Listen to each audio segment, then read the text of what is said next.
Laredo, take us out. Take her out.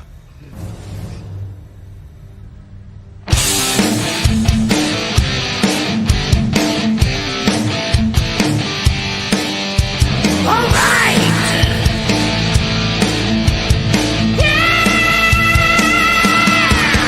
Blast off. Take flight each and every Friday night. Join the fun and let's go off-world. Geek out with us live where the nerdiness will thrive. Buckle up and let's go off-world. Toys, comics, pop culture news, movies, and so much more. Matthew, Jesse, Curtis, and Sean are your guides on this fun-filled tour. Blast off! Take flight each and every Friday night. Join the fun and let's go off-world. Let's go off-world. Let's go off-world. Hey, hey, hey. Let's go off-world tonight. Woo-hoo. It is OffWorld. It's Friday. I'm here. Joe's here. We got people backstage. Yeah. Joe, how you doing, sir? Fantastic now. Just happy to be here. It's time to kick the tires and light the fires. There you go. Going off-world. Little housekeeping for the channel. If you did not check out our live stream on Monday, you missed out on a good Legion's Quest episode. It was number 11, and we had a pretty big battle with some skeletons in the cemetery. So there may or may not have been some food involved. So yeah, it's definitely a fun one to check out. I feel like we're kind of hitting our stride. We'll see. Yeah, there was definitely some excitement, little intrigue. I feel like a few laughs, were tucked in there. Like it was a good time all the way around. Yeah. So if you like D&D, if you've ever been interested in trying D&D, or if you want to see a bunch of idiots sit around and play D&D, yeah, tune in. Check out OffWorld. Check it out. Where Joe tries to maintain his composure, as one guy just sits there and wants to like strategize for an hour and not make a move. Another guy just wants to run in head first into everything. And nobody will tell Joe if a 20 hits. So hey, just do your job. Just do your job, Curtis, and there won't be any problems. Just do your job. But yeah, check that out. It's on audio format. It's the replay is available. You can check that out. Speaking of replay, we had a very talked about episode last week. And people are upset because afterwards the replay wasn't available, but it is back up now. So if you want to check out now, if you want to check out the replay of last week, you can see where we finished off the show, at least for the people that were here live. But we left Dooch and his camera on. Dooch had left, but his room was available for the next several hours. Around 6 hours. Yeah, it seemed to garner a lot of attention. A lot more people were watching with nobody else on screen than when we were actually doing the show. So yeah, if you want to stare at Dooch's room for about 6 hours, you can tune into last week's episode. So. It's even, I'd say, worth popping in for the last couple minutes. Yeah, just to see like when he shows up and he's like, what the hell's going on? Why are there people commenting? Why am I still on screen? There was still 6 people in the chat. Yeah. So, which is amazing. So yeah, and then he plays the outro, which is I was laughing so hard. It was fantastic. Well, let's see who we got with us tonight. I'll just go in the order of appearance. First one to pop in tonight, we got Rygon in the house. Ryan, what's up, man? What's going on, fellas? How you doing? I'm doing pretty good. I'm here on OffWorld ready. You guys going tomorrow? I know you guys had to postpone last week's, but yeah, tomorrow 3 p.m. Nice, Eastern Standard Time. There you go. 3 p.m. Eastern tomorrow. Okay. Everything else going good? Yeah. Ready to rock and roll? Oh yeah, I got my stuff ready to go here. For pickups. Oh yeah. Okay, I thought you were talking about Secret Santa because that's next week, but we'll get into that. I didn't receive anything yet, so I haven't either. Yeah. I know there was somebody that was talking about like still like getting his stuff sent off, and I'm like, it's getting close. Right. I mean, as soon as I got the thing, I think I had it out the next morning. So, but yeah. Next joining us, we've got Oz here. Oz, what's up, man? What's going on, everybody?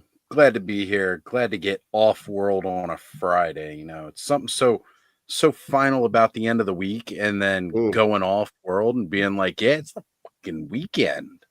It's the freaking weekend, baby. Yeah.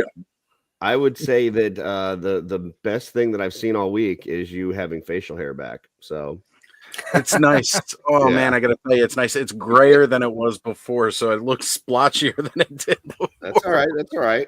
You know, it'll look better when it grows out, though, with that extra gray in it. I like it. Nice. And next, coming to the screen, he'll have his mic muted a little bit here and there because he's got like people screaming in the background. I think maybe they're being murdered or there's roller coasters. I'm not sure what's going on. But either way, Jeff Ray Evans. Jeff, how you doing, sir? Doing great, gentlemen. It's good to be here. I know I missed the last one. I'm so kicking myself still because that was really one that I was looking forward to talking about. There's the screaming. Is that the slaughterhouse? Oh gosh. Oh, watch for the blood, people. Watch for the blood. So told him not to go in my basement like that. I know, right? Wouldn't listen. Jeff's got his killer hat on. Yeah. This is how he just maintains his composure, like keeps this very calm look while all this murdering is going on behind him or to the side of him. You know, everybody sits there and thinks that Liz is just like this sweet, you know, lady and stuff. And, you know, she has to put up with Jeff.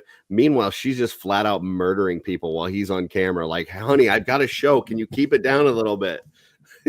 You know, and people deal with releasing stress in different ways, and who are we to criticize? You know, yeah, do what you got to do. Yep, yeah. Got to murder people. Yeah, I mean, if we were all hanging around Jeff all day long, you know, we may have to take a few people out. So I get it. I don't. It's a stress reliever. Reliever. So this is who's with us now. We've got the invite out there in the OffWorld chat, which is not 2.0 anymore because you guys graduated after the Christmas episode. And so this is just OffWorld, and the invite's out there. So if anybody else wants to join us, check that out and join us. Come on in. Let's say hi to the folks in the chat here. We got Dave working out there, Blake, aka Recon Rage. We got Amber Gonzalez, Darla Ackerman. I know that lady. Dub3's in the house. We got Sath, River Swift Customs. Haven't seen him in a while. Guaisagwe Echevarria.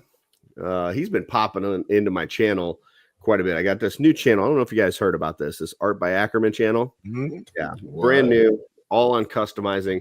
Man, G has been in there on every single episode, and he is just like commenting throughout. Like there'll be like 4 or 5 comments afterwards. So appreciate the support there.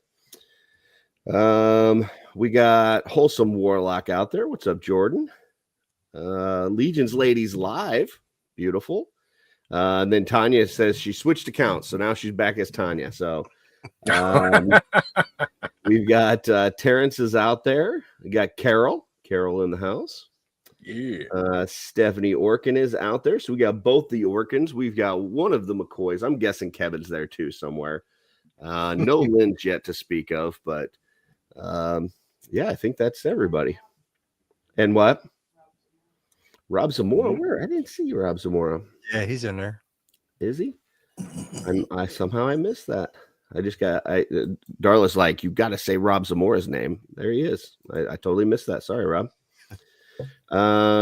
Terrence says, wanted to thank Curtis. Used his tools used from the video a while back to shop for a very enthusiastic customer over the past few days. Okay, Cool.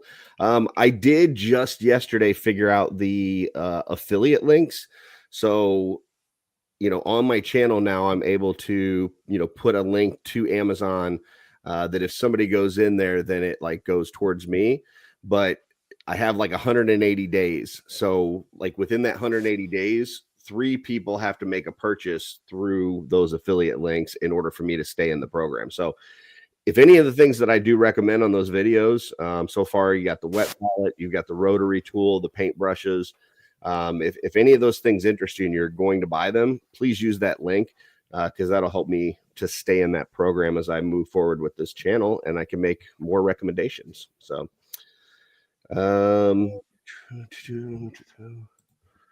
G said, just made a big order on Amazon, suggested art by Ackerman.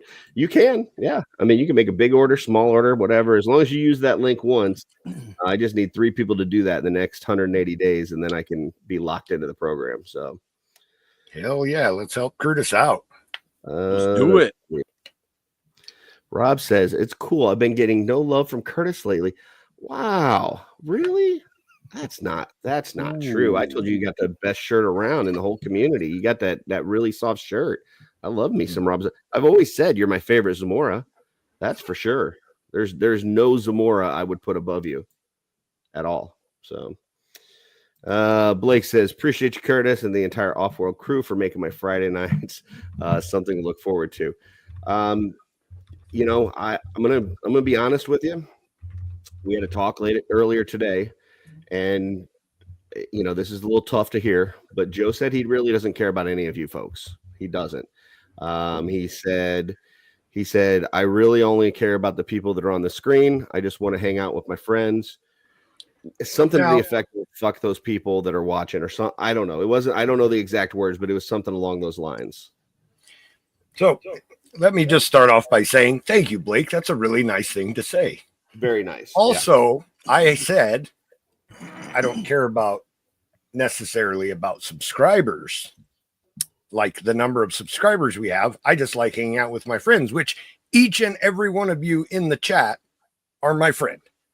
Oh, okay. Gotcha. Most of you on the screen are my friend. There might be one that I wonder about sometimes, but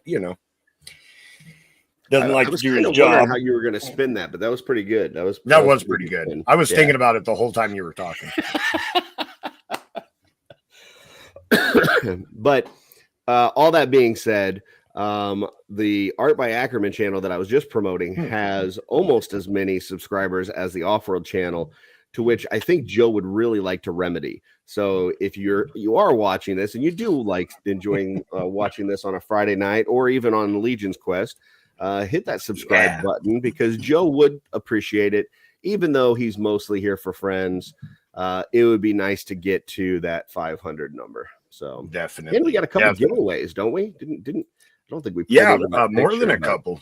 More than a couple. Yeah. I think if we hit that 400 milestone, we have some good giveaways. It's been so long since we talked about it. I don't remember. 400 is the one that you were going to do, right? One of the birds. Right. And then the 500, I was going to give away a troll. Yeah. So, yeah. Yep. So. Plus much more, but those were the two, primary things. More. So, yeah. Tanya says, I need the sanding sticks. I'll have to see if I can get that into a video here soon. I think I was going to do one next week on the heat gun that I use because I think it's a really good one and it's super cheap. So, but I've got content lined up from now through Tuesday. I'm just going to try to keep going with something every single day. So I am going to change up the format a little bit after talking to some folks. May not play the full intro each time just because, that's a minute that people either have to skip through or what. I think the intro is amazing, but I don't know that everybody wants to watch it every single day. So we'll see. I don't know. Toying around with some things. If you guys have feedback for that channel, let me know. You could put in a timestamp, so if anybody wanted to skip it, but I'm thinking that nobody's gonna. Yeah, it's so good. Yeah. I mean, why would you want to skip like that amazingness? Well, I watch. I don't know. I watch a lot of Kent's videos, and what Kent does a lot of times is he'll go into the video and he'll like start off kind of talking about where he's at, what he's doing, what's going on. And then after about a minute or so, then he plays the intro. So, you know, I might try and incorporate something like that where I do like a little bit of a talking and then play the music and kind of go from there. But we'll see. I'm toying around with it. I'm still learning all this shit. The main thing is that I just want it to be a place where if people are new to customizing or if they just want to pick up something from customizing, they have one place that they can go to and get answers. And I've already had several people say that it's helped them in some way or form, which means that it's all worthwhile. I mean, these guys know because I was whining like a complete baby this week, how sick I was. I came down with a flu. Boy. That's an understatement, folks. Yeah. Listen, Darla got it the worst because I told her I thought I was dying. Like I was like this close to like having her take me to the hospital. He gave us a last will and testament. I did leave the last will and testament, which I should probably upload on here and play it for the folks. They would probably get a kick out of that. But yeah, I didn't have COVID. I took a test, didn't have COVID. It must have been just like a flu or something, but I was like aching from head to toe, but I was still like, I got to put out content every single day. Like I don't want to have this new channel where like there's nothing coming out. So yeah, I've just been like scheduling things and recording things. And so I've still got stuff through Tuesday, but I'm just going to try to keep going with that. But well, are you feeling better now, Curtis? I'm about 75%. I've got a passing grade at this point, but I'm definitely not top of the class. So, yeah. Well, glad you're feeling somewhat better, buddy. Appreciate it. Yeah, it was like, I know I get, you know, I mean, when you have like a man flu or a man cold, right? It's definitely worse than it is for women, for sure. Like that's a scientific fact, right? Oh, yeah. And I would say, you know, I've never given birth to a child, but I would say it's probably about that level, if not just a little bit worse. And the reason I say worse is because I have never gotten a flu like this. And then, you know, after a while gone, you know what? I could see myself doing that again. like it, you know, like it wasn't so bad. Like, you know what I'm saying? But women sometimes will do that. Like they'll be like, okay, let's have another kid. Like, well, apparently it's not as bad as a man cold then if you're willing to do it again. So, right. So, but anyway, this time though, I mean, I was just aching, like my head to toe. I was just like, my body just hurt. I had no energy. I couldn't get up. Yeah.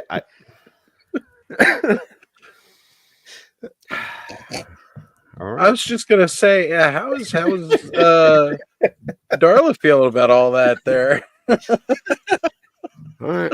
Okay. All right.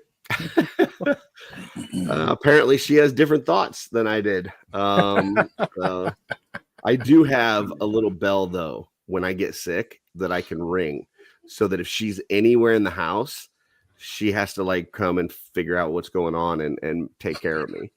So, which is pretty freaking awesome. Like that is awesome. Listen, highly recommend, folks, if you don't have a bell in your house and there's anybody, like, I don't care if you live with your mom, if you got your kids there, if you got a roommate, whatever, get yourself a bell, man. That is, man, if my kids knew I was awesome. sick and they could get away with it, they wouldn't react to the bell. I mean, like, that's too sick to whoop our ass.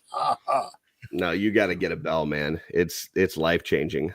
So not if no one comes when you ring the damn bell. They're coming. They're gonna come. I'm telling you. They're not going to. They're gonna leave the house.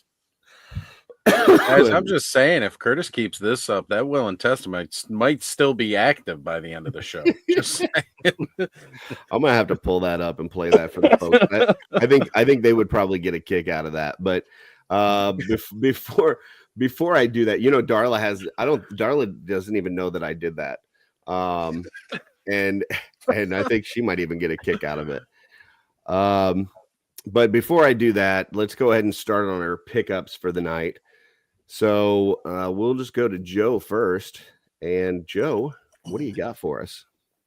Well, my all-in from the Ghost of Christmas past came in, so we were already looking at the figure last week. So I was just showing off. The cup is beautiful. Definitely do not microwave it. At some point, I'm gonna forget, I'm sure, and just force of habit, like blow up my microwave. But that'll be completely my fault, and there's no way a fault of the horseman, because I'm just a dumbass. And sometimes when I'm tired in the morning, I do dumb stuff. But the pin and the cup are super cool. Figure's amazing, of course. So that was the first thing I got. Then I've been cleaning my collection, getting ready to hopefully do a tour video. I had my appearance on the Legion's Lair, and unfortunately my internet was not of a good quality at the time. So I've been wanting to redo or do a tour video where you can actually see everything in the collection, and I've added to it quite a bit since then, a lot more shelves. As I was cleaning, I realized that I only had one Zenithon, and I wanted another one to display as the orc instead of just the I don't know, regular one, whatever, the angel orc cross hybrid. So I just ordered a Zenithon off of eBay, you know. But what was neat about this is it came with a very nice note from someone named Gabriel. So Gabriel, whoever you are, thank you very much for the happy holidays wish in the very nice note that you sent, and happy holidays to you also. And then for my third and final, I got another. I went ahead and got another Fisher Rice because I wanted 4. Yeah, I wanted 4 so that I could display, you know, each of the 4 standard builds that it comes with. It comes with 4 heads, so I want 4 in my display. So nice. This is number 3. The 4th one is on the way. I don't know what's going on. It should have been here already. I actually ordered it before this one, but I ordered each one from a different place, so it was kind of a crapshoot. I'm down to 8 now because I bought a case and I opened 1, so that brought me down to 11. I gave away 3, so I've got 8 spares. Nice. And from what I'm hearing, pretty much all the retailers are either out or really close to being out, and there's nothing left to give them. Like the store, or you know, the 4 Horsemen are just, they're done. They're out of them. So I'm gonna have to hang on to those last ones for a while, and just, you know, heck yeah, not for any sort of value purposes, just because, like, if I need one for a customize, you know, like something customized, I can't have to go search for one and not be able to find it. So well, and if you do another giveaway for one in like 6 months, people then an even better giveaway. Yeah, that's true. Beautiful. On the Art by Ackerman channel, by the way. Yeah, or wherever I do giveaways. So yeah. Could be here. We don't know. We don't know where I'll do a giveaway. Yeah, maybe. I do a lot of giveaways. Don't get your hopes up. But yeah, maybe. Well, before we go to anybody else, I'll go ahead and play this for you guys. So this is at a point earlier this week where I thought there was a good chance I was probably going to die. And so I left a video to the OffWorld chat for all the folks that are in that chat. Keep in mind that Dooch is also in that chat, but I didn't leave him anything in my will. So I didn't even mention his name, just so you know. But here's I didn't feel bad for Dooch, but I thought his chair should have got something, Curtis. That was kind of thought after last week, after the viewership numbers that his chair got, I probably should have considered it. But I think this might have been before the replay got posted. So true. But yeah, here we go. Here's my will and testament to the OffWorld crew. This is Curtis Ackerman. This is my last will and testament in case I don't make it through this man cold. Any furry animals that I have in my collection goes to Jesse Arnold. Any purple characters in my collection. It doesn't matter how much purple, any purple. Go to Fan and Jordan. They play rock, paper, scissors to see who goes first, and then alternate picks until they're all gone. Joe Gonzalez gets any figures that I have that have mustaches on them. Christopher Kelly, I have a box in the garage that's got a bunch of G.I. Joes. He gets all those. Alexander Deshaw can have any of my mounts, horses, and stuff. If there's any skeletons that I have, like Morgulith or anything like that that Oz needs, he can have it. Dylan, I don't have any monkeys. I don't have any monkey poo, so I don't know that I have anything that Dylan would want. But maybe Robo can shout him out in my name when I'm gone.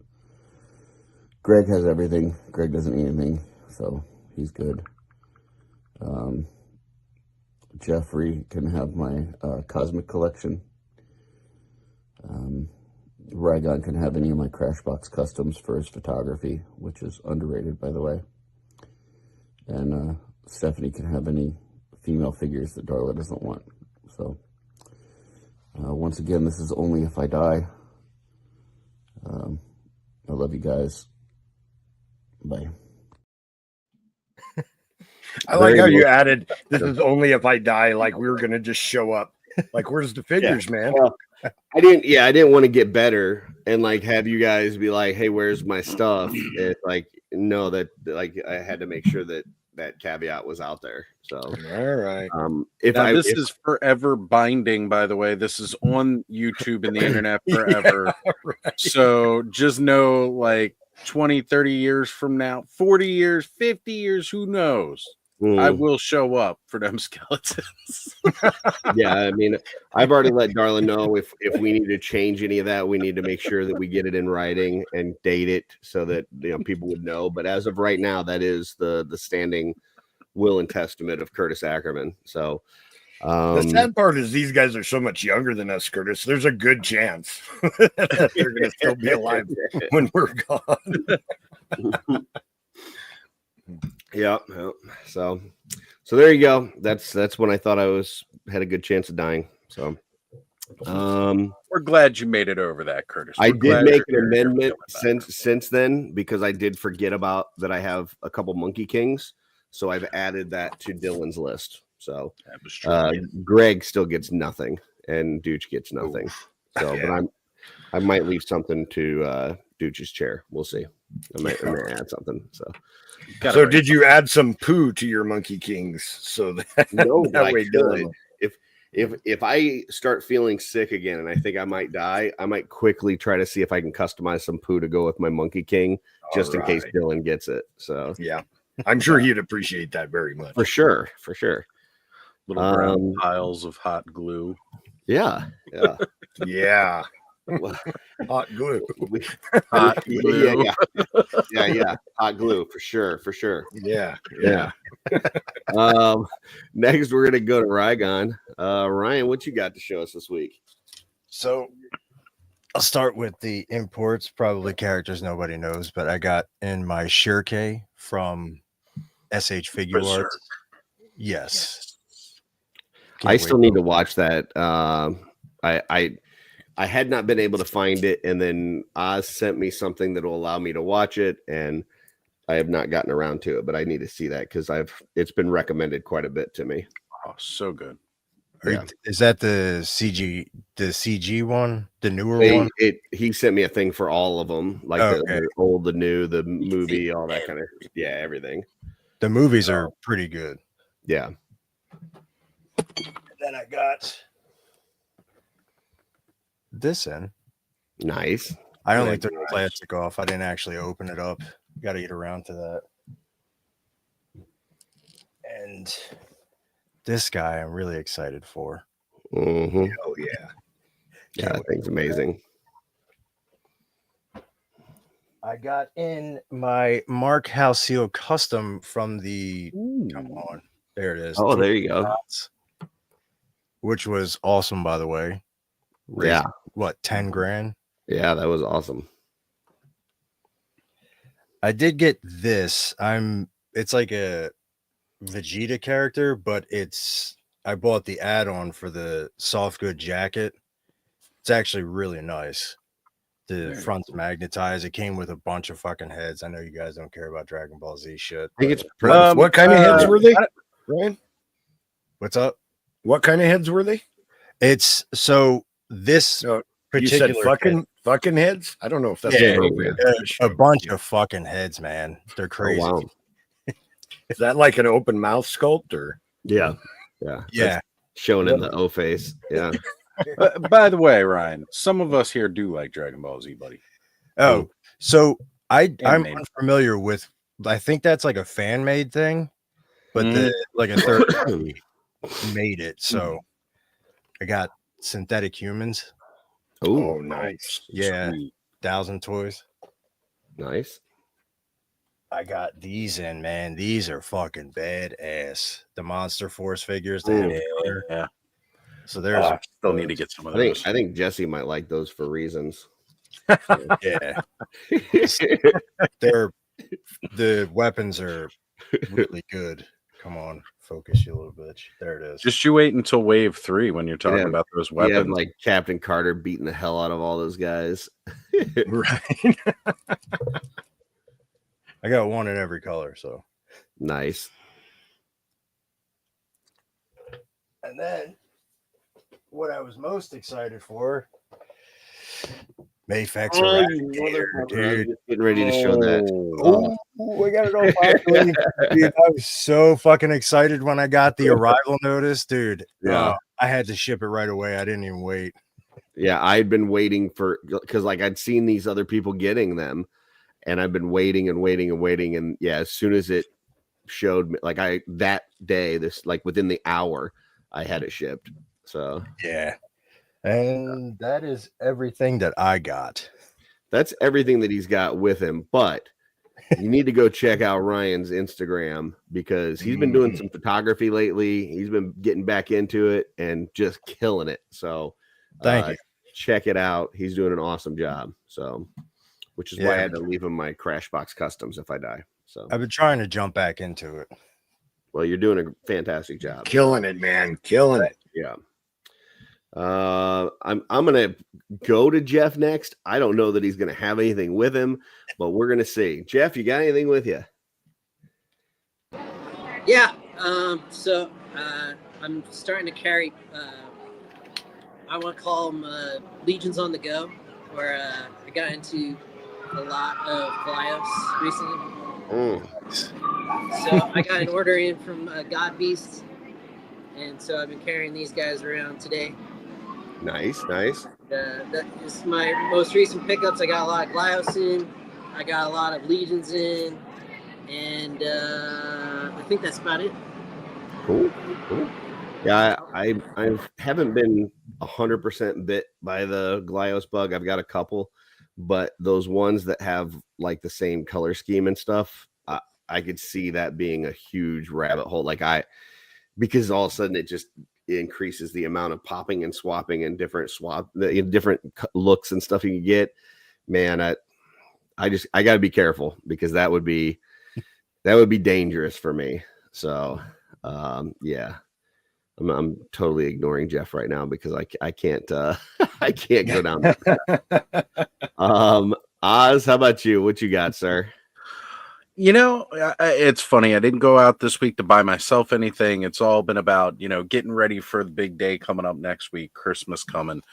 But this week, you guys may have heard about a brand new channel that's hot on YouTube. May have been mentioned a couple minutes ago. Art by Ackerman. Oh, it's a great channel. That crazy guy. Oh yeah, it's a fantastic channel. He's been pumping out content all week long. It's great. If you're not subscribed, go subscribe. What are you doing? So on his premiere that channel, you got to check it out, Curtis. I'm telling you, it's a great guy. He's got a lot of cool stuff going on. He's dropping, all kinds of customizing tips. You might even learn something. I don't know. Oh wow, okay. But as you may have heard, he was doing a whole bunch of really cool giveaways. So I was hanging out in the chat, just saying, "What's this new stuff going on?" And I managed to get this sweet new Tusk Engineer. It's going to look great hanging out with Fisher Rice. Just hanging out side by side 2 weeks in a row. Giveaways by Curtis is great. So that came in this week. Also, I want to mention that I did find the pins in the very bottom of the box from the last giveaway, and I was giving Curtis some shit because Thanos was showing off pins on Clubhouse. I was like, I didn't get no damn pins. But the pins were there. They were buried in some of the packing material. Which is glad you brought it up. Otherwise, they would have gotten thrown away. Yeah. No, it was good. And you know what? That just goes to commend on how well Curtis packages his products, because there's so much packaging material and they're making sure your product's not going to get messed up. You can't even find the damn pins. But now I've got a whole complete other set of the pins because I got the other giveaway. So it was very, very awesome. Thank you very much, Curtis. I appreciate that. Absolutely. Glad I could help. So, and thanks for recommending so many other folks to the channel. We had some new folks in there, including one that we saw today, made a post on Instagram, had won one of the prizes, and opened it up and took a look at it and was like really taken in by the quality of Legion's figures. And so I think, we've created another one of us. So absolutely. Yeah. Ricardo's a great guy. He's hanging out in a group chat that Dre has put together, Dre, the Collector Safe Space, hanging out in a group chat in there. And I was telling everybody, hey guys, you looking for something to do this Sunday? Check this out. And we all, a bunch of them came over. So it was really cool to see that. And I was glad he won something. And yeah, he is super pumped about getting some Mythic Legions. So hopefully he'll swing around tonight, and come check us out what we're doing. But yeah, beautiful. That Dave's Dimension is in the chat down there. He is one of those people. Ricardo is an absolute outstanding guy. The first one's free, but after that, yeah, right. That's how they get you. Yeah, it's how it works, man. That's how it works. So I've been looking for this particular item for a while because, it works with just so many different toys. But good friend Alan Hops, buying Jungle Figure Factory, Stilt Beast Studios, of the haunted attraction, the Dark Hour in Texas. He had found one of these a while ago, and because I couldn't find them. But when they had all those really awesome, amazing deals on all the D&D creatures and monsters and stuff last year, because nobody bought them at full price. So this bad boy went on sale, clearance, nice $5 at Walmart. Wow. And he managed to grab one of these for me, which I love it, man, because you can I'm always known for mentioning how our wonderful, wonderful figure obscurers always have a nice spot where you can put your weed in there, man. Well, you can definitely do that inside this cube. You can put a figure in there. You can put your weed in there. You can put anything in there. But don't leave them in there too long; they'll melt. Yeah, it's true. That's how gelatinous cubes work. Well, I might put Jeff in there for a little while whenever I got to carry him around. Just saying. He could fit. I will. Jeff might actually fit. Yeah. when that first came out, Billy Beige did a really good review on it, but he paid full price, and I was like, "There's no way I'm paying full price for this thing." But for $5, for $5, right? Yeah, $5. Kind of want to get a bunch of them. Yeah, that might be. Yeah, you might have picked it up for $5. It's the gelatinous cube from D&D. Hold on a sec here. You see all those? That's a list of accessories that come with and attach to this toy. And then you suspend a character on the inside. Yeah, you can put a character on the inside. So for $5, yeah, that's a no-brainer right there. Just for the accessories. What's funny is that I bought that a long time ago and forgot until just now that I had bought that, and it's in a box somewhere in my house. Yeah. And I totally forgot that I had bought that. That's awesome. Yep. Well, Joe, if you haven't actually opened it yet, No, I totally forgot that I bought it, actually. And I have a D&D shelf that I'm displaying my D&D stuff on. And there you go. Yeah, no gelatinous cube because I forgot all about it. So I'm gonna have to look for that tonight. Hey man, I went a little bit crazier earlier, a couple months back over the summer, because they had everything showing up at Ollie's, like all the creatures from D&D. I think the only one that never showed up was that dragon that they put out. And honestly, who the hell cares about that dragon now? I mean, it wasn't that great to begin with. So, Right. But when they were all hitting clearance at Ollie's, the owlbears, the displacer beast, you could totally grab the beholder. Owl. Like, Yeah. like, there was just no reason not to like grab as many of them as you really could. And actually, did you say that was an Ollie's pickup there, Oz? This one was a Walmart for $5. Oh, this was Walmart. Okay, there you go. Steph was asking. Gotcha. So that particular one was at a Walmart, and Alan was able to find it. I can ask him if they got any more. All the Ollies around me have sold out of all the creatures. They've got all the human characters from the movie. They got all that stuff, and they got like the first 3 figures of the cartoon, but none of them have any of the other beasts or anything like that. But like, I'm big into the like whole world building and buying like little stuff to go with everything. And all those creatures are great no matter what line. Like if you're into barbarians and stuff like that, fantasy creatures, they just go great with all of them. So, I had to grab them while you could, because each of them like were $40, $50 when they were in store. And then at Ollie's, it was like $8-9 for the majority of them. And then again, they're good. $5. They're good figures too. Like, yeah, the they beholder, really are. the owlbears, the displacer beast. Those were all actually really good figures. Yeah, I think Hasbro just needs to chill on doing like they need to put out like a whole creature. I think you're about to ask what I'm about to ask, Curtis. Oh, Okay. Go ahead, Ryan. Are you grooming Joe with the staff? That's Okay. exactly what I was gonna ask. Okay. Because I was hold on. I thought maybe you guys would think I was taking my temperature at first, like you would check a turkey. But no, just getting the knots out of my beard. So. I've been known to do it like that. It's too. like it's like a fidget spinner. Oz is sitting there talking, and me and Ryan are just like looking at Joe, going, "What the fuck is he doing?" No, for sure. I'm entertaining myself. Well, I'm sorry I bored you so much. I'll never look at the Xenothon staff anymore. It's the ADHD. Yeah. I'm just gonna start doing my hair with the Xenothon staff. Yeah. Little did that guy know when he sold that one on eBay to Joe. Yeah, I know. He's his note. He's like, send the note back. Yeah. You jerk. Can't believe what you're doing with that. Do you know what that is? But even like the little pets that they put in with like some of their other stuff, like this is from the Drizzt. It's Guinevere. Yeah. Better than the Tigra Panther. Like, this one's actually articulated. So just saying. And Timber from G.I. Joe Classified, one of the coolest figures there is. They just need to start coming out with stuff like this. Do a whole toy line of that. I did want to point out real quick. For some reason, Rob woke up and chose violence this morning. I don't know. I'm not sure what happened. Not sure what went on. But yeah, there you go.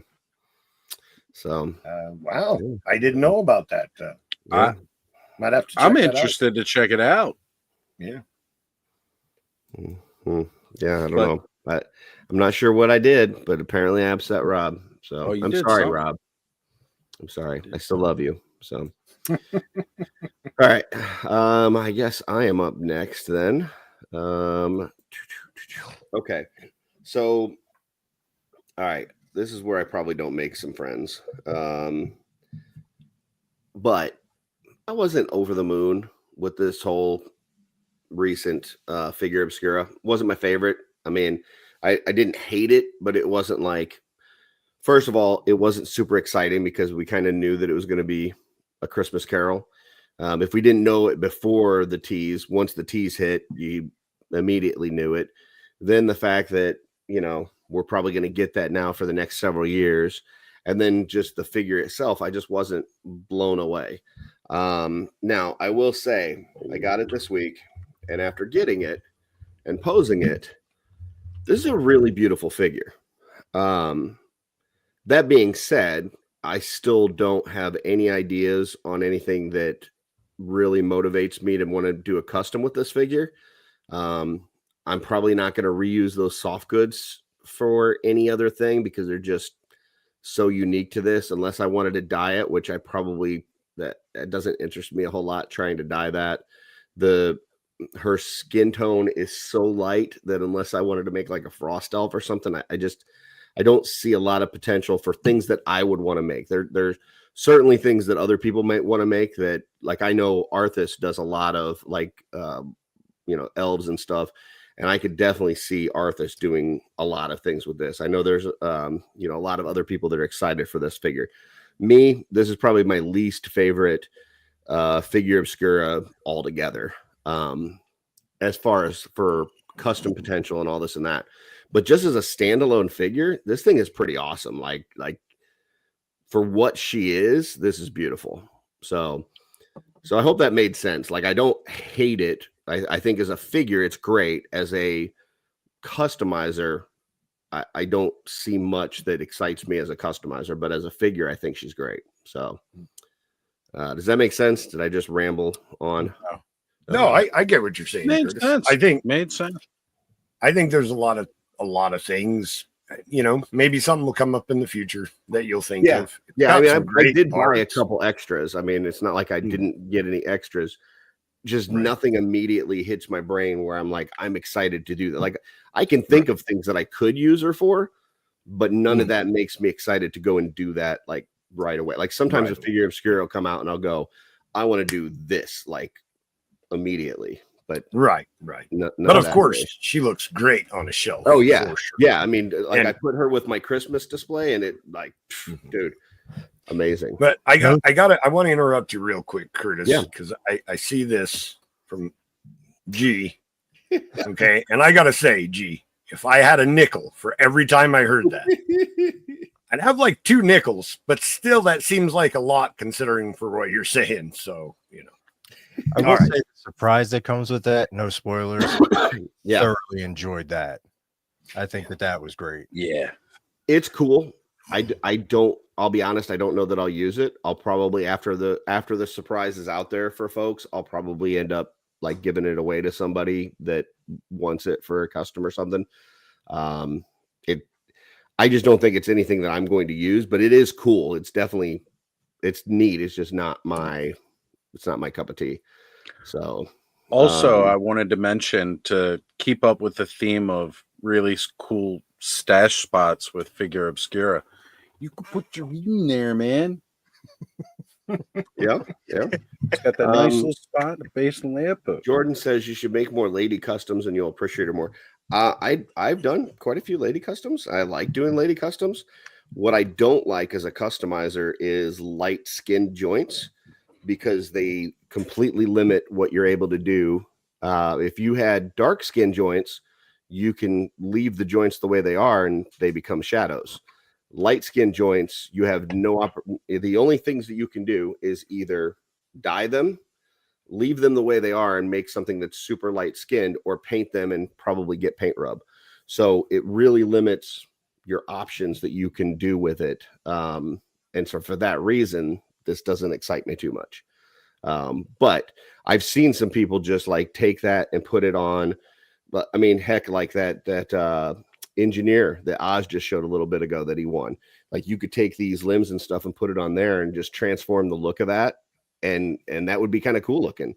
But none of that really, like, when I think of the list of things that I've got in the works, like a bunch of projects and stuff, nothing that I can think of in my head goes ahead of any of that stuff that I already have in, planned. So, but anyway, I digress. Last week we talked a little bit about Naughty or Nice, right? Or it was a couple weeks ago. Was it a couple weeks ago that we did that? No, that was last week. That was last week. It was on Event Horizon. So I had, because I knew that my Eradicator was coming soon, I had went and I purchased a few of those elves because I thought it'd be fun to have a few of those in, and I didn't want to ship my pile of loot with just one thing. So I've got this one here. This one I've got they all come with like 3 heads and a couple hats and stuff. So nice. I've got this one with the lady head on it here. And then I've got this guy with the bearded head. Let me see if I can get this to focus. Kind of looks like a younger you. It kind of does. Yeah. And then I got this one is mine and Darla's favorite. Like, we like this guy. Because it looks like you. It's about the same. Yeah. Yeah, that's our favorite. So I want to see you in striped tights now. Just like the striped tights, the gray beard, the hat. Like, it just, I don't know. They're all the same sculpt. Like, the sculpt is the same on all of them as far as the body goes. It's just different heads, different hats. They all come with a present. One thing that I did notice, which if you're going to buy these, you might want to take note of. I guess there were 2 different waves of these, and one of the waves, like this one, does not come with a stand. And I thought they just forgot to throw the stand in there.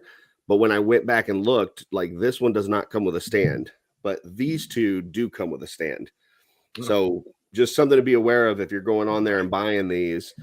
Make sure you take a look at what all it comes with, because it's not the same for all of those elves. So, and how much were those, Curtis? $19. Yep. Oh shoot, that ain't bad.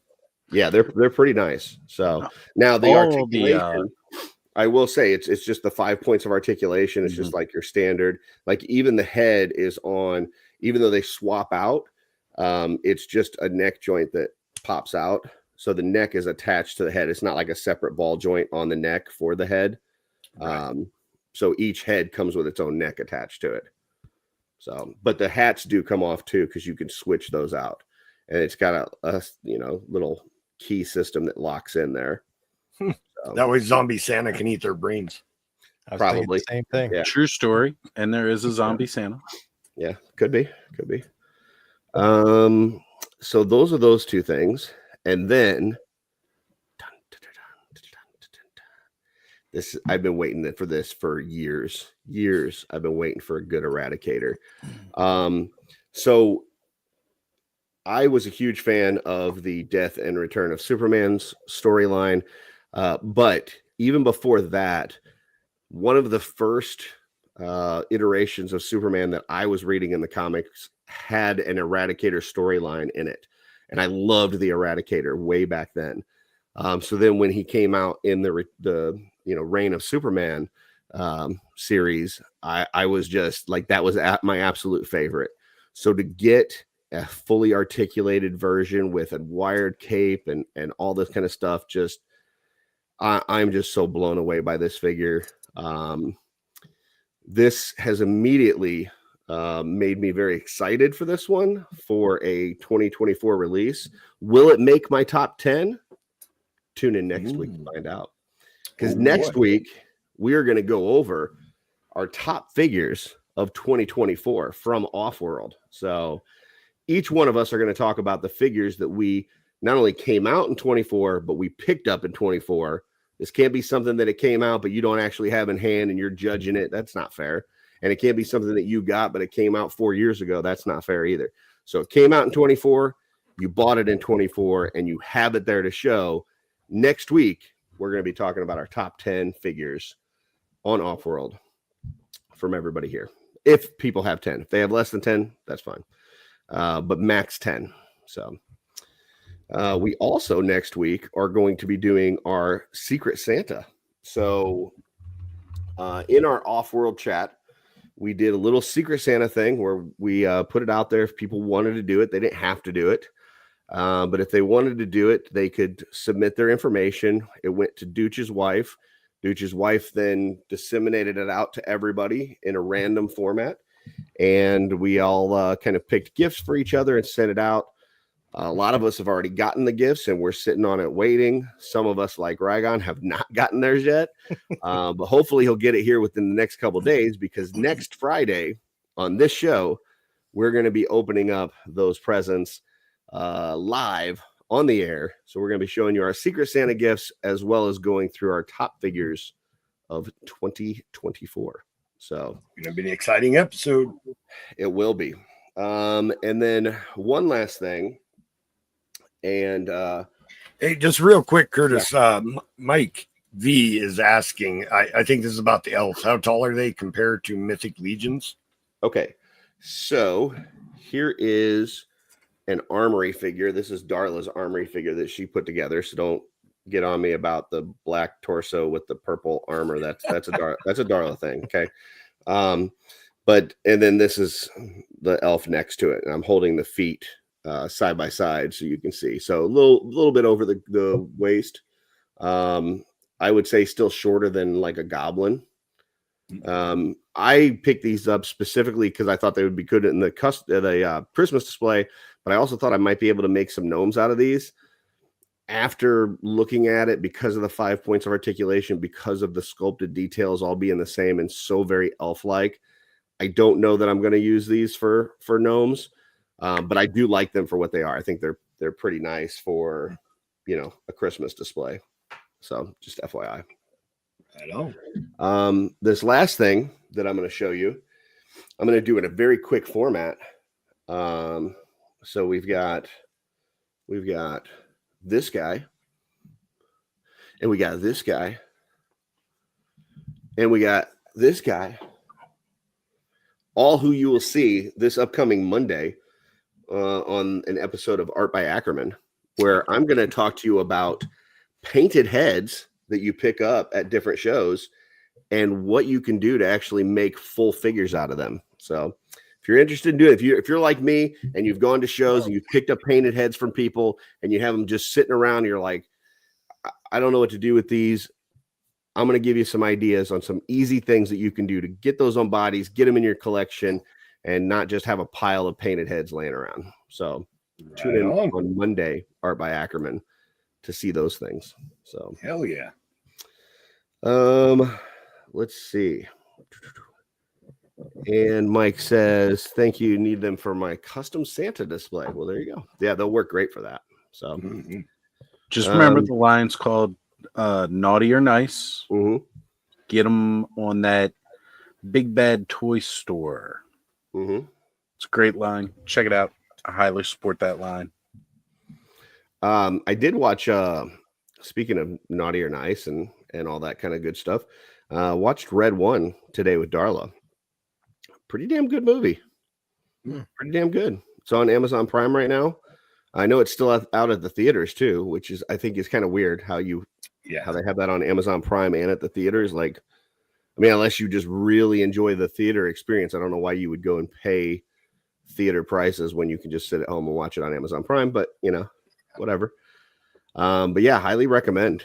What would you give it out of 10? She give it a 10 out of 10 from Darla. Ooh, yeah. Wow. I'm gonna say Does The Rock take off his shirt in it? Just wondering. No, I don't think he does. Oh wow. He probably I thought that might have skewered the results. Tan shirt at some point. No, I think Darla likes movies with some heart, and I think it's got some heart to it, and it's a lot of fun. So yeah, right on. And if you're a Mythic Legion figure obscura fan, there's a few call outs there. There's a few characters you may recognize in the movie. Just saying. All right. So but yeah, pretty good movie. Can I spoil one? Yeah. That Krampus design is like one of my newest favorite designs. I 100% agree. Like, as much as I love the figure obscura Krampus, when I saw the Krampus in that film, I was like, I want a head sculpt of that to put on the body of the figure obscura Krampus. Like that, the head design that they did on that Krampus is so good. Do you have to rent it, or is it just no? It's just there for. It's just as long as you have Amazon Prime, it's there to watch for free. So, yeah, it's part of my plans this weekend. That's what I was surprised. Like, I've seen some, like you're talking about, Ryan, where like it's at the theater, but you can also pay and rent it. Like, dude, if you have Amazon Prime, it's free, or you can go to the movie theater and pay their prices. So I don't know. I don't know who's doing that, but I thought about going out and seeing Craven this week, and I know it's getting just torched at the fucking box office and in the reviews and stuff, but I'm actually interested in it, but not interested enough to go out while I'm feeling like death. So, maybe next week, if it's still there, I may go and try to catch one, but yeah, I wasn't going to go out. Like I would get to the point where I would start to feel a little bit okay. And then I would go outside and that cold air would hit my lungs. And it was like, nope, you're not okay. You're definitely not okay. So yeah, not good. All right. So you guys really have no idea what's going on today because little housekeeping for the people in the chat. Basically what happens on what used to be off weeks. Now it's just a week that Jesse's not here because it's all off-world. There's no 2.0, 1.0. It's just off-world. But on weeks that Jesse's not here, basically I leave it up to the group to start throwing out some ideas like, hey, we'd like to talk about this. We'd like to talk about that. How about if we discuss this? How about we show that? And the week went on and the week went on and the week went on, nothing. And so like yesterday, day before the show, got no promo pick, got no idea. I asked Jeff, I'm like, hey, are we even doing a show tomorrow? Like what the hell's going on? Jeff's the promo pick guy. So he sends me the promo pick, which you saw if you clicked on the link. I don't know what's going on. We're wearing latex. We're dressed like Santa and elves. It still says 2.0, even though there is no 2.0. You got to bring it up. Yeah. Do I have it? I'll share leather, isn't it? Not latex. And I don't wear latex. Latex, well, very similar. The reason I said latex is because I know Jeff is a fan of latex, and I'm pretty sure, Jeff, correct me if I'm wrong, but I'm pretty sure that that's latex. That is latex, and it was in the prompts to create Santa latex suits. Yeah. So there you go. We're all getting there. I'm gonna have sweaty crack. Thanks, Jeff. Yeah. So then after that, after Jeff does this, kind of generic photo and everything, and nobody It was pretty amazing. I wouldn't call it generic. Well, I'm saying like it's not specific to a certain topic or anything. Like he did a good job. You can with, see our topics pretty well. He did a good job with no information that he was given for sure. I think I look pretty. Then these guys wanted to come to me and say, "Well, what are we talking about?" Well, I don't know what the fuck we're talking about because you didn't contribute. Like during the working phase of preparing for the show, during the 4 or 5 days leading up to the show, where you can talk about what things you would like to discuss or show, you didn't say a damn thing. So now all of a sudden I'm supposed to tell you what we're going to talk about when you haven't contributed at all to this. You ain't. Does Dylan have 3 arms? I was going to ask if somebody was holding Dylan's hip. I don't know what Dylan has. I do know that it looks like Van had a stroke. I'm not sure what's going on. Might be accurate. Yeah. and I don't know what's going on with Joe's eyes, but he's looking. That's just good. My normal eyes. Yeah. And Dylan definitely has 3 arms. So yeah, and yeah, I'm not sure. If you can zoom into the far left-hand side. I don't think I can zoom into anything in the far left side. Oh, wait, where at? We staring at Van's package right now? Van's balls are out. Yeah, what do it look at? Oh, I don't know what that is. That's what? It's a blending of Van and Jordan. So that's a Vorden or a Jan. Oh, shit. Wow. Oh, wow. Okay. It's composite purple gang. Yeah. Like the composite Superman, right? From DC. Hold on. I didn't know that we could zoom in. Hold on a second. There we go. Oh yeah. I've got elbows on my chest. Yeah, and Dylan definitely with the one arm, 2 arms, and then 3 arms. So yeah, I didn't know Dylan had 3 arms. You learn something new every day. It makes him easier to throw poop. poo. That's what he's reaching for. We thought it was on his hip. He's actually reaching for some poo right there. Yeah. Yeah. So, yeah. So there you go. So that's the thing. Merry and they have Christmas, no idea everybody. Merry Christmas. They have no idea. Merry Christmas, Jeff. Thank you. So here's We what are here for here's your what we are nightmare discussing. fuel. I've got a few questions for you guys. And the first one is pretty easy. Just what is something that you're hoping is under the tree for you this week? We get to Christmas, you go to open up your presents, and you've got one thing under there. What is that one thing that you're like, man, I really hope that's there? And we will start with Oz and just work ourselves around. So Oz, you go look under the tree. What would be the one thing you'd be excited to see? So, I mean, when it comes to things that I look for at Christmas, like I don't put on their like list to like for people to buy me like toys or stuff like that. Last couple years, it's been stuff to like help with the channel. So I've had like, USB hubs. I've had this wonderful ring light that blinds me every single week that I decide to go live. Things of that nature, but I've got most of that stuff at this point. So I was kind of like at a loss. I was like, you know what? What do I really need that I don't buy for myself regularly? And it dawned on me, hey, you know what? Retro Rags Limited. Why don't you just, send some links out to people to get some very awesome, sweet Four Horsemen and Mythic Legion apparel. So I put on there a couple links, one for a nice new hoodie, or two different hoodies. I gave two different options for hoodies. So I'm hoping one of those hoodies is under there, because my other one, it's a little old now. It's like, I don't know, probably 8 years old at this point, and it's seen better days. So hoodies are nice. Yeah, man. Yeah, I'm really zip. No zip. Zip. Zip. I am a zip up guy. I don't like the pullover so much. Gotcha. That's cool. Yeah. So I'm excited. I'm excited for a new hoodie. That works. Joe, what are you excited to see come Christmas Day? You go and look under the tree, and there's that Red Ryder BB. No, there's a package for you. And what are you hoping that it is? It's gonna sound weird, but I don't get Christmas presents. And, but if there was one, there's one there. If there was, I don't know. I buy what I want. Yes, Jeff.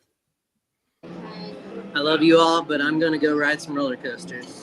All right. Well, before you do, good night, everybody. Happy holidays, Merry Christmas, Happy Hanukkah, Kwanzaa, Festivus. Give us your gift that you want on Christmas, though. Before you go, what is the one thing that you'd want to see? I'd be very surprised if I got a gift card to Four Horsemen store. But basically, I bought everything myself for Christmas. I'm with Joe. I don't put stuff underneath the tree. All right. There you go. Have a good one, man. Have a good night, guys. Easy. Yep. See ya. Yeah, Jeff. So Jeff is out. If there's anybody out there in the Legend Daddy off-world universe that's wanting to pop on, either hit that link that I sent out in the off-world chat, or if you're not in the off-world chat and you'd like to pop on, let me know. I'll send you a link. So come on down. All right, Joe.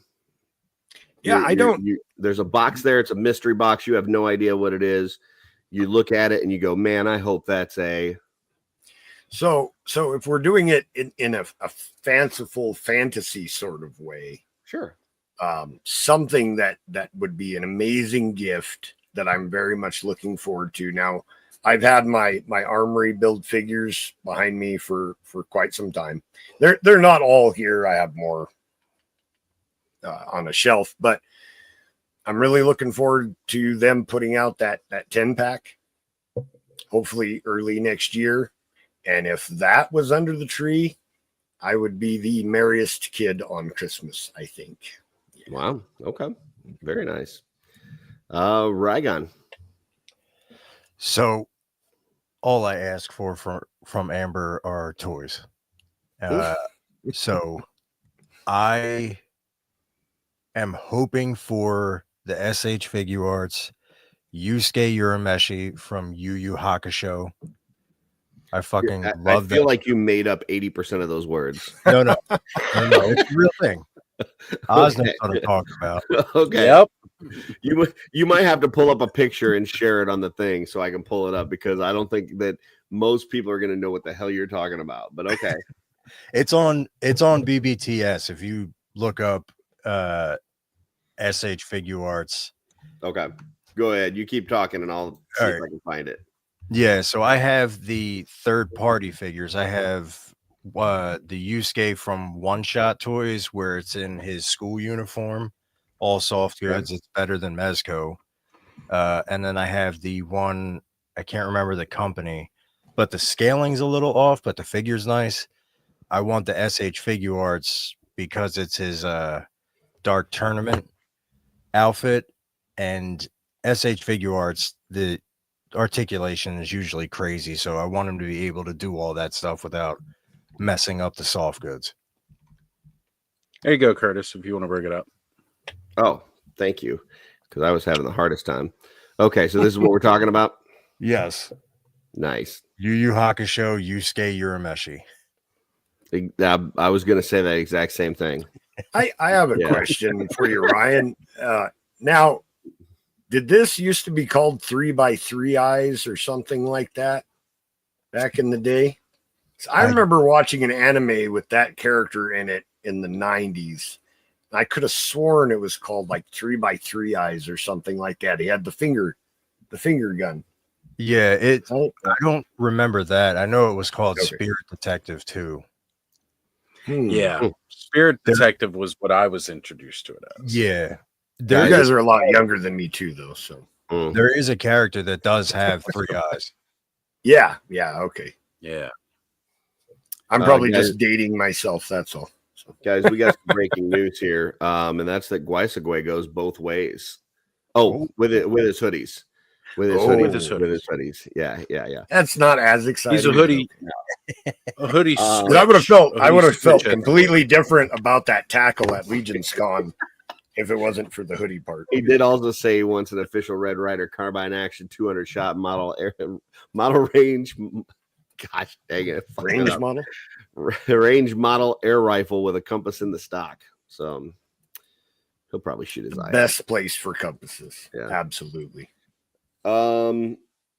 So, I've talked about this before, but last couple of years I've gotten what is to me the best Christmas gift, which is this book that Darla puts together with a bunch of pictures from Legion's Con with me and a bunch of my friends. And so I know I'm getting it. I have no idea what pictures are going to be in it or like what order or anything like that.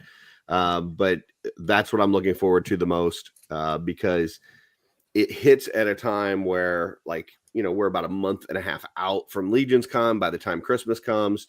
And it's like, man, I'm kind of missing my friends and stuff. And then you open that up and it's like, boom, you're right there at Legion's Con again. So, I'm so looking forward to that. I'll definitely be doing a little video on my channel just showing that off. I know it's not customizing, but I don't care. It's too fucking cool not to show. So, but yeah, that's what I'm most excited for. So that's a good one. Cool. Well, the next thing, and this might take a little bit longer. I want to talk about some things that you guys would want in 2025. So if you think about all the different toy lines that you're interested in, and it doesn't even have to be, it could be a toy line that's not being made today. Maybe it's one from your youth that they're not making. Maybe it's a toy line that they're making today, but they haven't done a certain figure or vehicle or something that you want. What is something that you would like to see revealed in 2025 that would just make your day? And this is, we'll kind of keep going around till we exhaust the ideas. Because I know that I definitely would have a few. So while I just broke that to you, I'm going to go ahead and kick it off. And I'm going to say I absolutely have loved this whole Mafex Reign of Superman line. We just got Eradicator, we got Cyborg, we got Steel, we got Superboy is coming soon. I would love to see them do the earlier version, do the Death of Superman, and I would love to see like a beat up Superman from Mafex, and I would love to see Mafex version of a Doomsday. I think Mafex version of a Doomsday would be so fucking good. So that's my number one. If out of everything, every different collection, every different line, that is like the number one for me that I would be just over the moon for. So next we'll go over to Oz. Oz, something that would come out next year that you'd just be like, heck yeah, I've been waiting for this. Well, I'll just go ahead and start off with something that they kind of teased us this year, but never came to anything. I want Mattel to reveal how they are going to change the snake layer, and I don't know, actually, put up the little crowdfund thing that they're planning. I know there might not be a lot of people who are into it because there was no layer for the snake guys back in the day. And for me, that's my favorite faction. That's why I'm so excited about all the, snakes coming out with Mythic Legions now with Reign of the Beasts. Got me really excited. But I was really hyped up for the snake layer. And I know a lot of people were disappointed with that final model that they put out. But for me, I actually really enjoyed what they put out. I thought it was cool, and I was really excited for it. So I want to see them, actually, reveal something that hopefully will make all the fans universally happy, and that we can actually get it next year. But they haven't said crap about it since they canceled it. So I did want to pull this up. Birds in the Box said they pretty sure Mafex showed the prototype for Doomsday at their event this past summer. It looks dope, but it wasn't painted yet.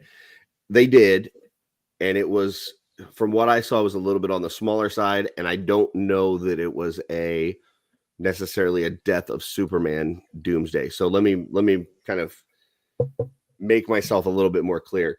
Like, I want the Doomsday like in the green suit, like as it's like coming off, like, you know what I'm saying? Like the like before what he looks like underneath, when it's a green suit and he's fighting all the Justice League and kicking their asses, and you just see some of the green suit like ripping off and stuff. Like, I want that. Not just shorts. Not just the shorts. I want like Doomsday from the Death and Return, from the Death of Superman. If we get that other one that they show, that's cool. But it looked a little small, in my opinion. But just based on the other figures, now it was a prototype, and who knows, maybe it's going to be bigger. But I've heard some people really liked the Bane figure that they put out. For me, Doomsday's got to be like twice that size. Like, he's got to be fucking huge, and that's not what I saw from that prototype. So, we'll see. But yeah, I hear you guys. I don't know, that one was a little disappointing for me. I was disappointed with how that vote went altogether. I was really hoping for an attack track like that. I thought that would have been super cool. And I feel like, just from talking to people, I feel like some people looked at that vote and went, which one of these are we probably going to get anyway? And if we're going to get it anyways, we're not going to vote for that one. We're going to vote for the one that we feel like we're less likely to get, so that we can get them to make that. And then the problem is that one that they feel like they're more likely to get, they may never get. And I think that's the attack track. I think a lot of people skipped on the attack track because they're like, well, they're going to make one of those anyhow. I don't think that's guaranteed. So, I mean, for me, what really happened with that vote, right? You got the fans like me who wanted a snake layer. Like, that was my number one pick. Yep. But I've never seen a vote where they're like, you've got two options. Mm-hmm. And I think what a lot of people did was they voted for whatever their primary one was. And then a lot of people were like, well, yeah, it'd be kind of cool if the Snake Man had a base Mhm. and they hit that off as the secondary. Then the problem is, now you've counterbalanced the whole voting system, because there's a lot of people that, like, you wanted the attack track. I know a lot of people were all about getting that, attack track. There was a lot of people who were like, let me vote on that fright zone because we got to have fright zone. Right. And, then they were like, well, yeah, this would be cool, or this would be cool. And for a lot of people, I think that was that snake layer. And in the end, it ended up getting the majority of the votes just because it was a lot of people's second choice. And I think, it's one of those things where it's like, I don't want to say that companies shouldn't put out a vote, right? Because like it's cool that they want to know what people think, right? But it also creates all this extra tension because people wanted these other options. Yeah. That if you would have just said, hey, we're making this one, people have been like, either yes, I like it, or no, I don't. They wouldn't have known about the other alternative options. Right. Like, what did I miss out on now? Right. And it to so me, weird. To me, it screamed of, we don't know what you guys think. We don't know what you like because we're not fans ourselves. So we're going to ask you to tell us what we need to make. Like, it just felt like they're so disconnected from their fans that they had to do that. And that's what I didn't like about it. But yeah, no, I can see that. And I totally agree with it. But like, I don't know, the outreach from Mattel amongst the fans is, like you said, there's a giant disconnect right there. Yeah. Like, they had that big social event for that big Skeletor day or whatever. Yeah. And then it was like, okay, so what's going on? And they're like, oh, we got the guy walking around New York in the Skeletor costume. Okay. Did you see the what? casting news? What?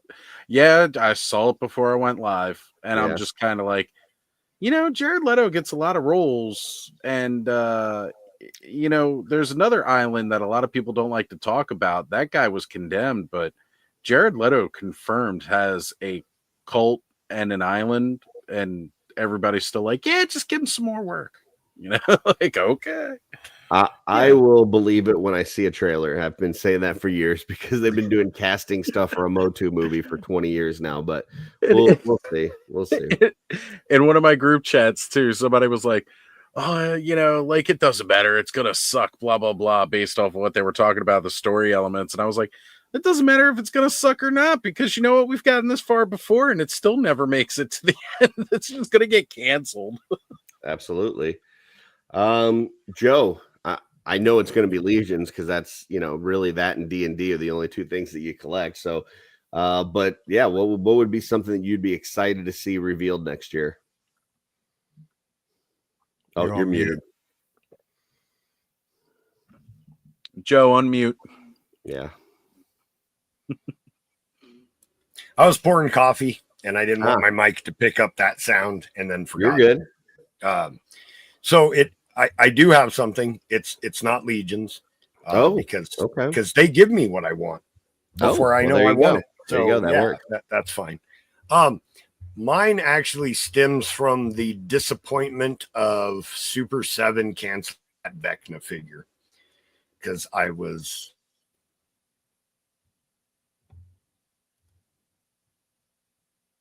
Did we lose Joe? I thought it was on my end. I think. Yeah, I did too for a minute there. Back. He gets those little. Oh, there, yeah. Okay, there we go. It was clear the whole time until I started talking. There we go. So super disappointed that Vecna got canceled. I was surprised at that. It seemed like they were. I mean, it wasn't anything that I knew of or was excited for, but it seemed like there was a lot of people excited for that thing. Well, if you're into old school D&D, it started with the Greyhawk campaign setting, from first edition D&D.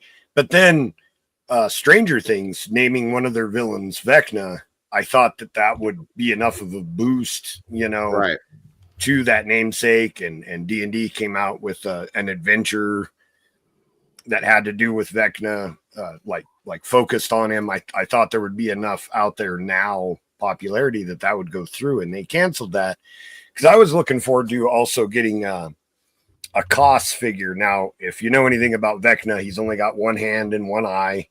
That is because he was betrayed by his lieutenant Koss, who has a sword called the Sword of Koss that he used to, when he betrayed him, he cut out his eye and cut off his hand.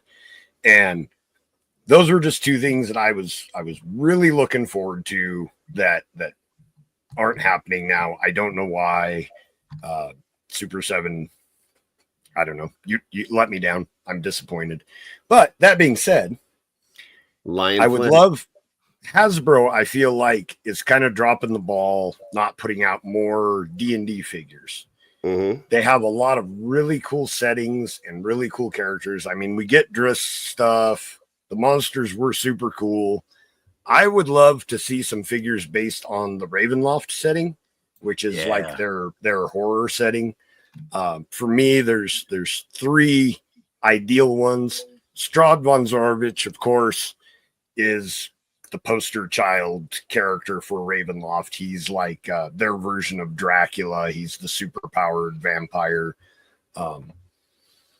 He has his own storyline and things like that differentiates him. He's not Dracula, but you know, he's that kind of a villain, and anybody who's played Ravenloft has probably been in Barovia, his kingdom, and dealt with him at some point. So I'd be really excited there to get him.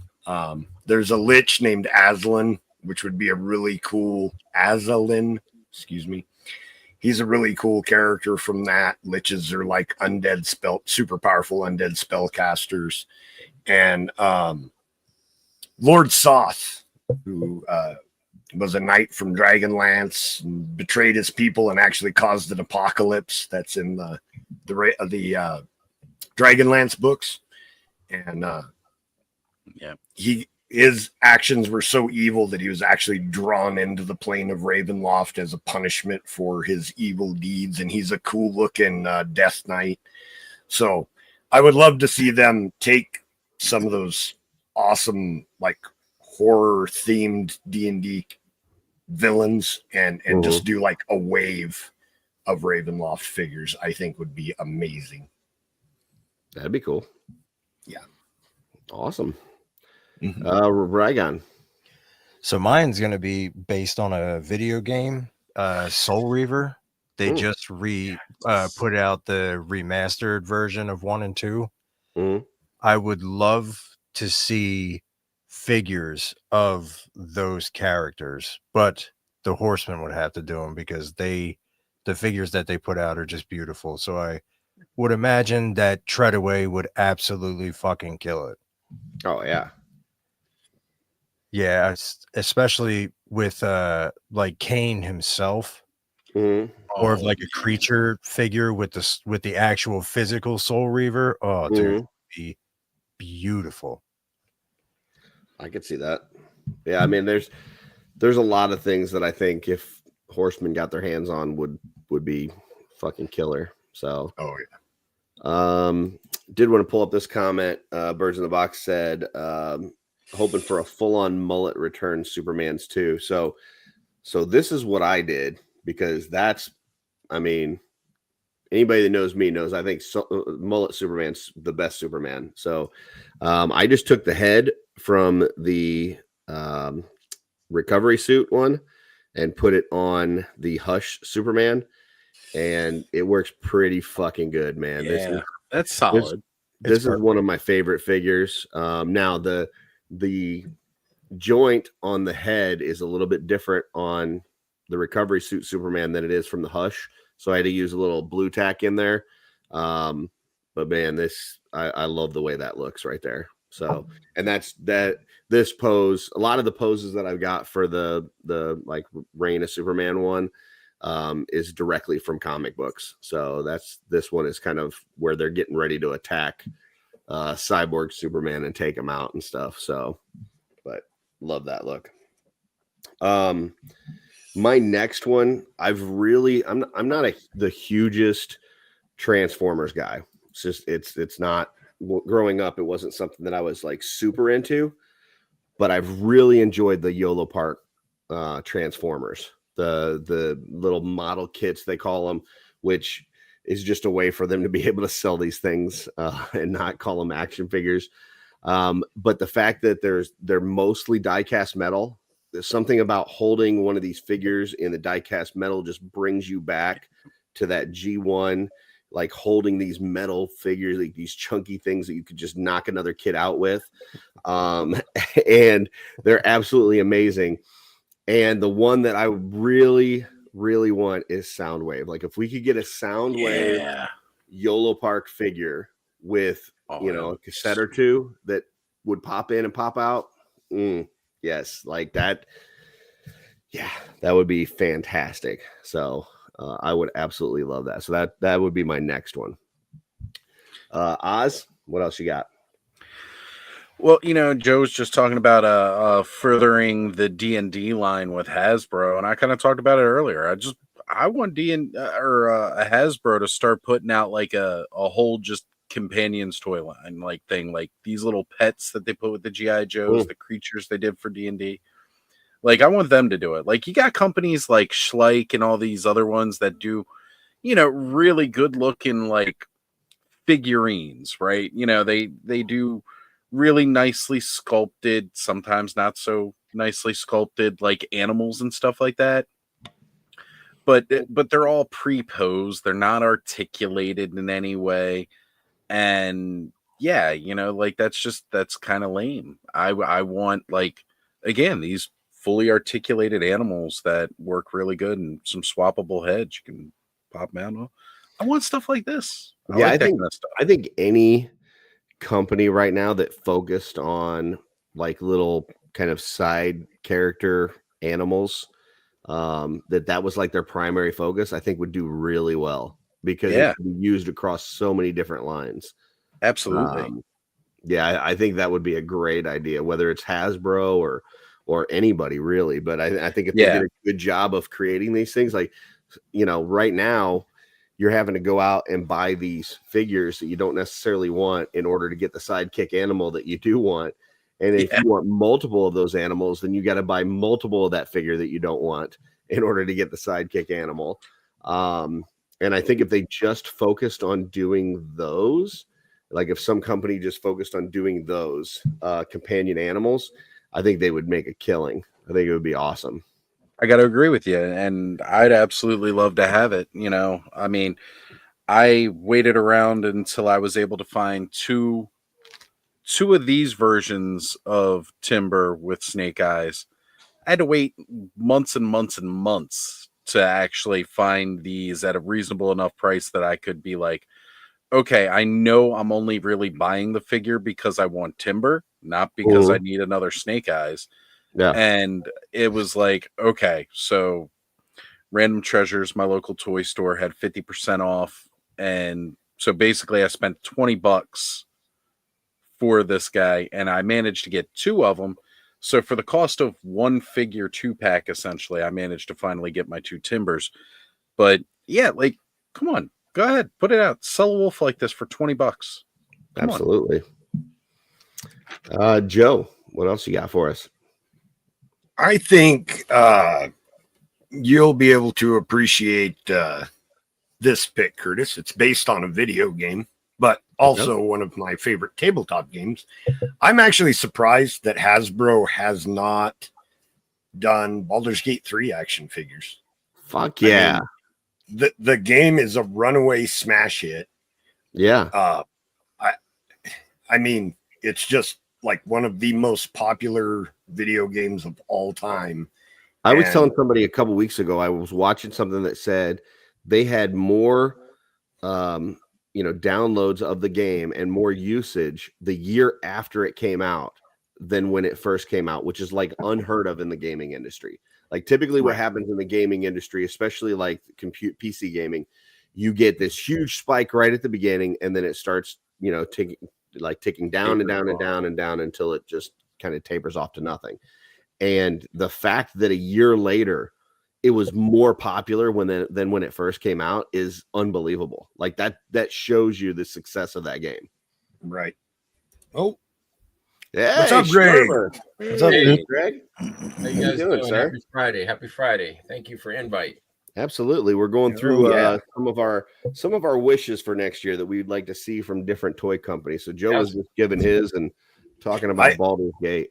I'm not done, but yeah. The characters, I mean, who wouldn't love to have like a Karlach or a Shadowheart or an Asterion? Like, if you play the game, you fall in love with these characters. Now, I, of course, am, a fan of the original Baldur's Gate. So, some of the characters, that appear, they could do like a legacy version, Baldur's Gate Legacy, and have Minsk and Jahira and Viconia and some of the original companions that were in the first two games. I just think that it's like printing money. I don't understand why they're not doing it. It's such an amazingly popular game that people would be buying these. Like you couldn't get an Asterion figure, I don't think, right now. Like, everybody loves that freaking character so much. Like, I'm in, like, on Reddit, I follow several Baldur's Gate threads, and it's just like Asterion. Like make a figure. Why not? Well, and I get it that sometimes there's a disconnect between companies that make video games and the toy industry. Like, they don't immediately think, hey, maybe toys would be a good idea. But the D&D area is owned by Hasbro, who primarily makes toys, right? So like, if anybody was going to say, hey, this video game should be a toy, you would think that they would be the first ones to go, yeah, this is a home run, right? Hasbro actually owns Baldur's Gate. Like, they didn't make the game, but everything that's in the game, they own it. Right. It makes zero sense why they haven't done that already. I think sometimes it's the people that are making the choices, they don't consider, or they're not fans. It's just a transaction, or it's just a business decision. You know what I mean? Like, they're not. I think it's interesting just seeing, like, if you walk through the toy aisles, right, and you see Marios and you see Sonics and you see, all these other things there, and it's like, but they don't think, hey, what's the most popular game right now? Let's maybe make figures of those, right? Like, especially when it's their own property, right? Like, it's not something they have to go after. They they're already paying. I do agree that there usually is a disconnect between the business and fan part of it. I do agree with that. Oh, of course. But right now the game is so popular. It's not like it's an obscure game or anything like that. It's out there. Like normally game companies don't also make toys, right? Like, normally game companies are game companies and toy companies are toy companies. But in this instance, the toy company owns the game, right? Yeah. So like you said, think that it would be a no-brainer for sure. Right, because Hasbro gets to see the direct result of the popularity of the game. Right. And they understand that. They also know the age demographic of the people playing the game and the age demographic of what buys certain kind of toys. And they just haven't put it together yet. Like, wait, nerds love toys. Why don't we sell them toys of this game they're playing? They just have no idea that video gamers and toy people could possibly be part of the same. Like, look, we all grew up with this shit. We love it. Give it to us. And they know, what is it, Larian that made the game? Is that it, Joe? Yeah. They're no longer involved. So it's not like there's going to be a Baldur's Gate 4 from them. I'm sure Hasbro is working with somebody. Eventually there'll be a Baldur's Gate 4, but it's not going to be the same. Who knows whether it'll be good or not. But right now the iron's hot. Like, this is, if there was a time to strike, like, this is it.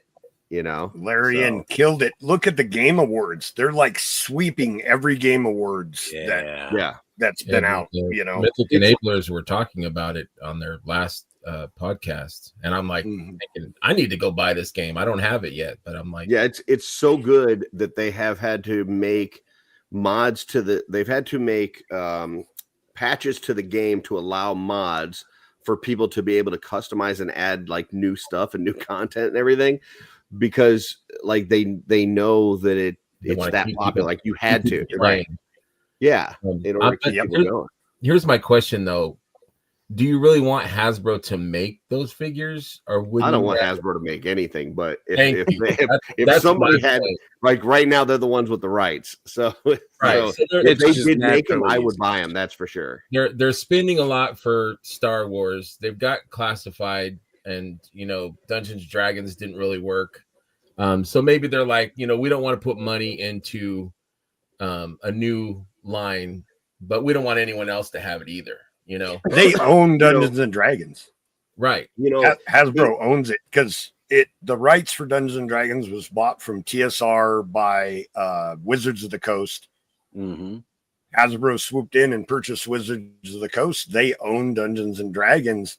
It's not. They wouldn't even have to license it. Like they own Right. it. I thought you were talking about Baldur's Gate. Yeah, but Baldur's Gate is Baldur's Gate is part Dragons of Dungeons property. and Dragons. Oh, Yeah, I didn't yeah, know that. I didn't know that. Yeah, that's why we're saying it's like, but it's one of these no-brainer things where you're almost just printing off money. Except, Yeah, but Schmerber kind of stumbled on something here, which is that like if I'm Hasbro and I look at the D&D movie that came out and those figures, we just got done talking about how all these things have been hitting Ross and Ollie's and all these kind of things. And even though they did a great job of making these figures, like people that have them in hand go, wow, these are really good. People didn't buy them for full price. Right. They just didn't. And so maybe they look at that and go, hey, D&D collectors really just don't buy toys. It's a business. Is it?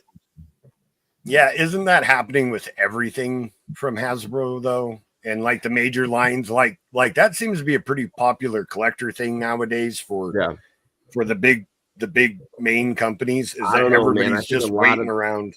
I think a lot more of their stuff hit clearance. Like if I like I watch a lot of these Kent Pool videos where he goes on the toy hunts, right? And he goes to Ollie's and Ross's and all these kind of stuff.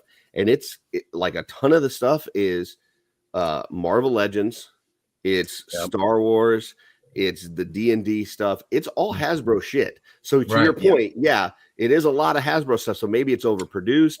Maybe it's not great quality. I don't know what the reason is. I'm just saying there may be somebody there at upper executive level that's going, hey, D&D collector or D&D players do not buy toys. Maybe that's what's keeping them from going into Baldur's Gate. And I think they're wrong. I think they're wrong. I think they are too, because I liked the D&D movie. It was fun. I did too. But to compare it to Baldur's Gate 3 by quality, there's no comparison. Like Baldur's Gate 3 is just so much better. It is probably the best D&D content since Baldur's Gate, which is my favorite D&D content of all time. And I just think that they could, I think they would be popular just because of the popularity of the game. And here's my idea for your main character. They call him, the Tav, right? You sell a base buck that can be pop and swapped, right?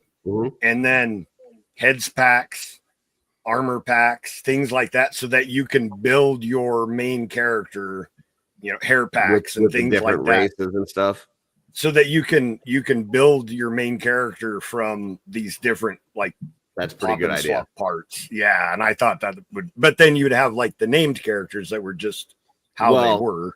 I do have a question for you though. When it comes to building your own main character, then, because I know, I'm on my 6th playthrough of Baldur's Gate, and one of the longest times that it takes me when I'm putting my character together is selecting the genitalia. So would you imagine that would be kind of pop and swappable options with the genitalia that you would have? I think that they should you customize better hogs than any toy company would provide, Curtis. So I think that they should leave that part to you, just a personal opinion. But you are the hog master. Yeah. That's my new moniker, is the hog master. Hog master. You could be a designer, you could be a freelance designer of hogs for other action figure toy lines. Right. If that doesn't end up as a PGG video, I don't know what will. I think Hog by Ackerman should be a sub line to your Art by Ackerman channel. I need that t-shirt. Hogs by Ackerman. The Hog Master. I'm changing my name to that right now. Okay. All right. Rygon, next pick. So it's a video game, and it's Ghost of Tsushima. I know. Oh, you talk about that all the time. Yeah. Yeah, I know they put out the Sony like vintage or legends, whatever that was on Amazon, but that I didn't like that Jin figure. The way it looked just looked funny. I want a better company to do that figure. Maybe some soft goods instead of the plastic cape. And I don't know. I'll just say keep your eye out on Spiro Toys Bushido. Yeah, that'll Those probably are nice. scratch that itch. Yeah, those are nice. It's definitely gonna it's gonna hit my like. I've been wanting like a samurai toy line for a while, so I can't wait till those get out. It's definitely another one. Yeah, that'd be cool. Are you picturing like a multi-articulated, like double jointed, like kind of like your SH figure arts and stuff like that? Yeah, probably more along the lines of not like super articulated, not quite like a SH figure arts, but maybe like Mezco articulation. Gotcha. That'd be nice with good soft goods. Yeah, Cool. Maybe some splatter effects or something. Yo, for sure. What about you, Schmerb? Anything for next year that from any of the toy lines you collect that you'd be like, man, this would be super cool if we got one of these? Yeah, I kind of was making a list while you guys were doing it. I was like, what would I there's a few properties that I would like to see more of. You guys were talking about Superman. I'd love to see more Christopher Reeve. Maybe some deluxe figures. I don't know. Like he just that and Batman 66 for old people like me. I need more. Maybe better quality. Yep. Mezco did a good Christopher Reeve, I think, figure. But I think I was talking to somebody today about Mezco, and what they're doing now is they're doing like $130 figures, but they come with like extra crap, and it's like I just want the figure. So like me like a stripped down version with the hands and all that stuff for $75, as opposed to having to pay $140. Shipping for the deluxe with all this extra crap that I don't care about. But they almost come too much. Right. Yep. Yeah. I'm not going to use I bought the Shadow, and there's like, I didn't even take it out of I took out the figure. Yeah. Didn't I sell you one? Yeah. There's like all kinds of crap. He comes with like a typewriter with, I don't know what the hell to do with all this stuff. A scale. Now I'm sure photographers are going to make use of all that shit at some point. Yeah, you're going to find it in the background of a photo or whatever. Even if it's not for that figure, it's going to be for something else. But I'm with you, because my next one is for Mondo, and with the Mondo Motu, they do the same thing. Like they did an Orko, which you would think would be, $30-$40 cheaper than the other one. Like you had Beast Man that was like this big massive chunk of whatever, and then you do Orko and he's damn near the same price, and they throw in an extra little Orko and an extra little this figure and then all these extra accessories. It's like, just give me the basic Orko and charge me $140 and I'll buy it. But instead you want to charge me $250 and give me all this extra shit that I don't want. So I skipped on that figure, but my one for Mondo, because I feel like I'm getting a pretty good Motu collection, but I really just want 2 more figures. And either one of them I would be fine with this year.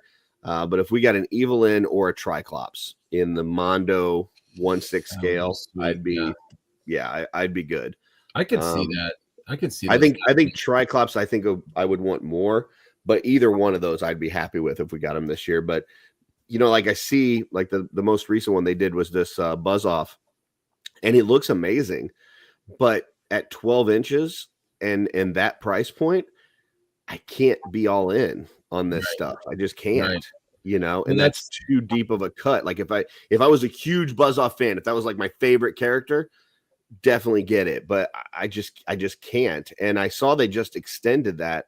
So I don't know if that means that they didn't get the interest that they were hoping for and they're trying to get more and they extended the time frame. But I just feel like for the size and the price point, I think that was a little bit too deep of a cut for me personally. So, well, I think it's smart that they're also going to the 1/12 scale, because a lot of people, it's like, yes, a lot of people can afford the, $300 12-inch figure, but a lot of people don't have the room. It takes up, especially if you're going to have all of Motu, That's, I mean, how much space is that with the battle? Like Cullen's got like the cats, and it's like his whole living room is like the 2 cats, and they're, it's badass, but like it takes up so much damn space. I mean, right now I've got 11 figures and a cat, and it takes up the top 2 shelves on 2 full Billy bookcases. You know, like that's a lot of space. That's a lot of territory. Right. So yeah, they're 6 inches. They're space killers for sure. Lionel looks great though too. David Williams got that Lionel. He's a bigger Thundercats fan than I am, and he really liked it. It looks nice for sure. Silverhawks? So, dude, if they did Silverhawks 1/12 or 1/6, I'd be totally screwed because I love Silverhawks was my number 1 cartoon growing up. So I watch your shows. I know. Yeah. So if they did Silverhawks, I'd be totally screwed. I would first time. Yeah. Second. Yes, back metal the first time. It would be bad. Oz, what do you got? Well, I mean, we got Creative Beast Studios putting out, Cyberzoic, which is kind of their little love letter to Dino Riders. But I'd love to see Mattel finally start putting out an actual Dino Riders line. I know they can't really do it. I'm sure there's something worked in there with a non-compete because they have the Jurassic Park license. But I don't care. At this point, start saddling up the freaking Jurassic Park dinos with lasers and missiles and crap. I don't care. I don't have to be Rulons on them or whatever. Just go ahead and, just start pumping out some, dinosaurs with some saddles and weapons. Laser beams. Right? Yes, exactly. Give me a megalodon with a giant laser. Nostalgia sells. Nostalgia sells. Especially to old farts like us. Yeah. Dr. Evil Oz. Yeah, man. Go. But let's do it. Let's roll. Give me some Dino Riders. I'd love to see Dino Riders come back out. Beautiful. Joe, you got anything else for us? I do. Well, first I want to harp more on Baldur's Gate. Sure. Let's see. Let's share screen here. You can ask for the whole game if you want. Well, I just let me share this one. Whoops. There we go. You're telling me a Will and Missouri 2-pack wouldn't sell. Who wouldn't want this? I will say that I don't give 2 shits about Will. I almost never have him in my party. I don't care about him whatsoever. But she is one of my favorite characters in the game, and that I think that's a figure that would cross lines that you would see people use for multiple different toy lines if they put her out. See, I love warlocks, so like the class. So Will's personality has nothing to do with it. I just love having a warlock in my party. Yeah. So I actually use him quite a bit. I don't build him the way that he's intended to be built story-wise with the character, but I love warlocks. And I think that she's given him his powers and there's all that story stuff going on. But somebody who didn't know anything about the characters could look at a 2-pack of these characters and go, wow, that's really cool. I want They do look especially if you gave him, if the 2-pack included him with the horns, like after she transforms him. Yeah, like an alternate head. Yep. Yeah. Like that would be cool. That would be amazing. Yeah. Now I will also I gotta interrupt you for just a second because we got Big Greg joining us. Oh man. What's up, boys? Post Christmas party. So how's it going, Greg? Let's see that sweater. A little Krampus sweater, very nice.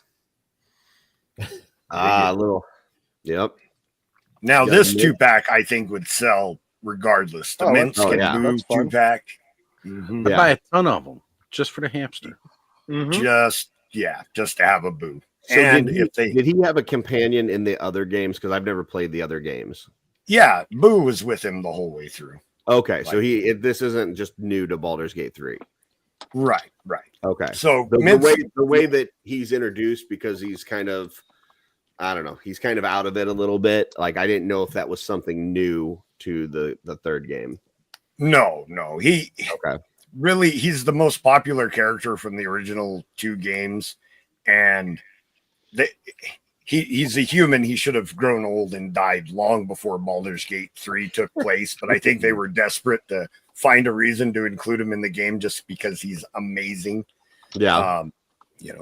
So I think that's why they just came up with a reason for him to still be alive like hundreds of years later. But it's Minskin Boo. It's a Rashomon barbarian. He got a bad head wound, so he's not quite right in the head. Boo is a miniature giant space hamster. So in the Spelljammer setting, there are hamsters that are hundreds of feet tall, and they're like a plague because they just eat everything. And Minsk insists that Boo is a miniature giant space hamster. So everything about this just is amazing, and this would be a 2-pack that I would definitely want. But not just that. Continuing with the D&D theme, Drist is a super popular character. They've done a few Drist figures now. I think that they need to do the Heroes of the Hall, or Companions of the Hall. That's what it's called.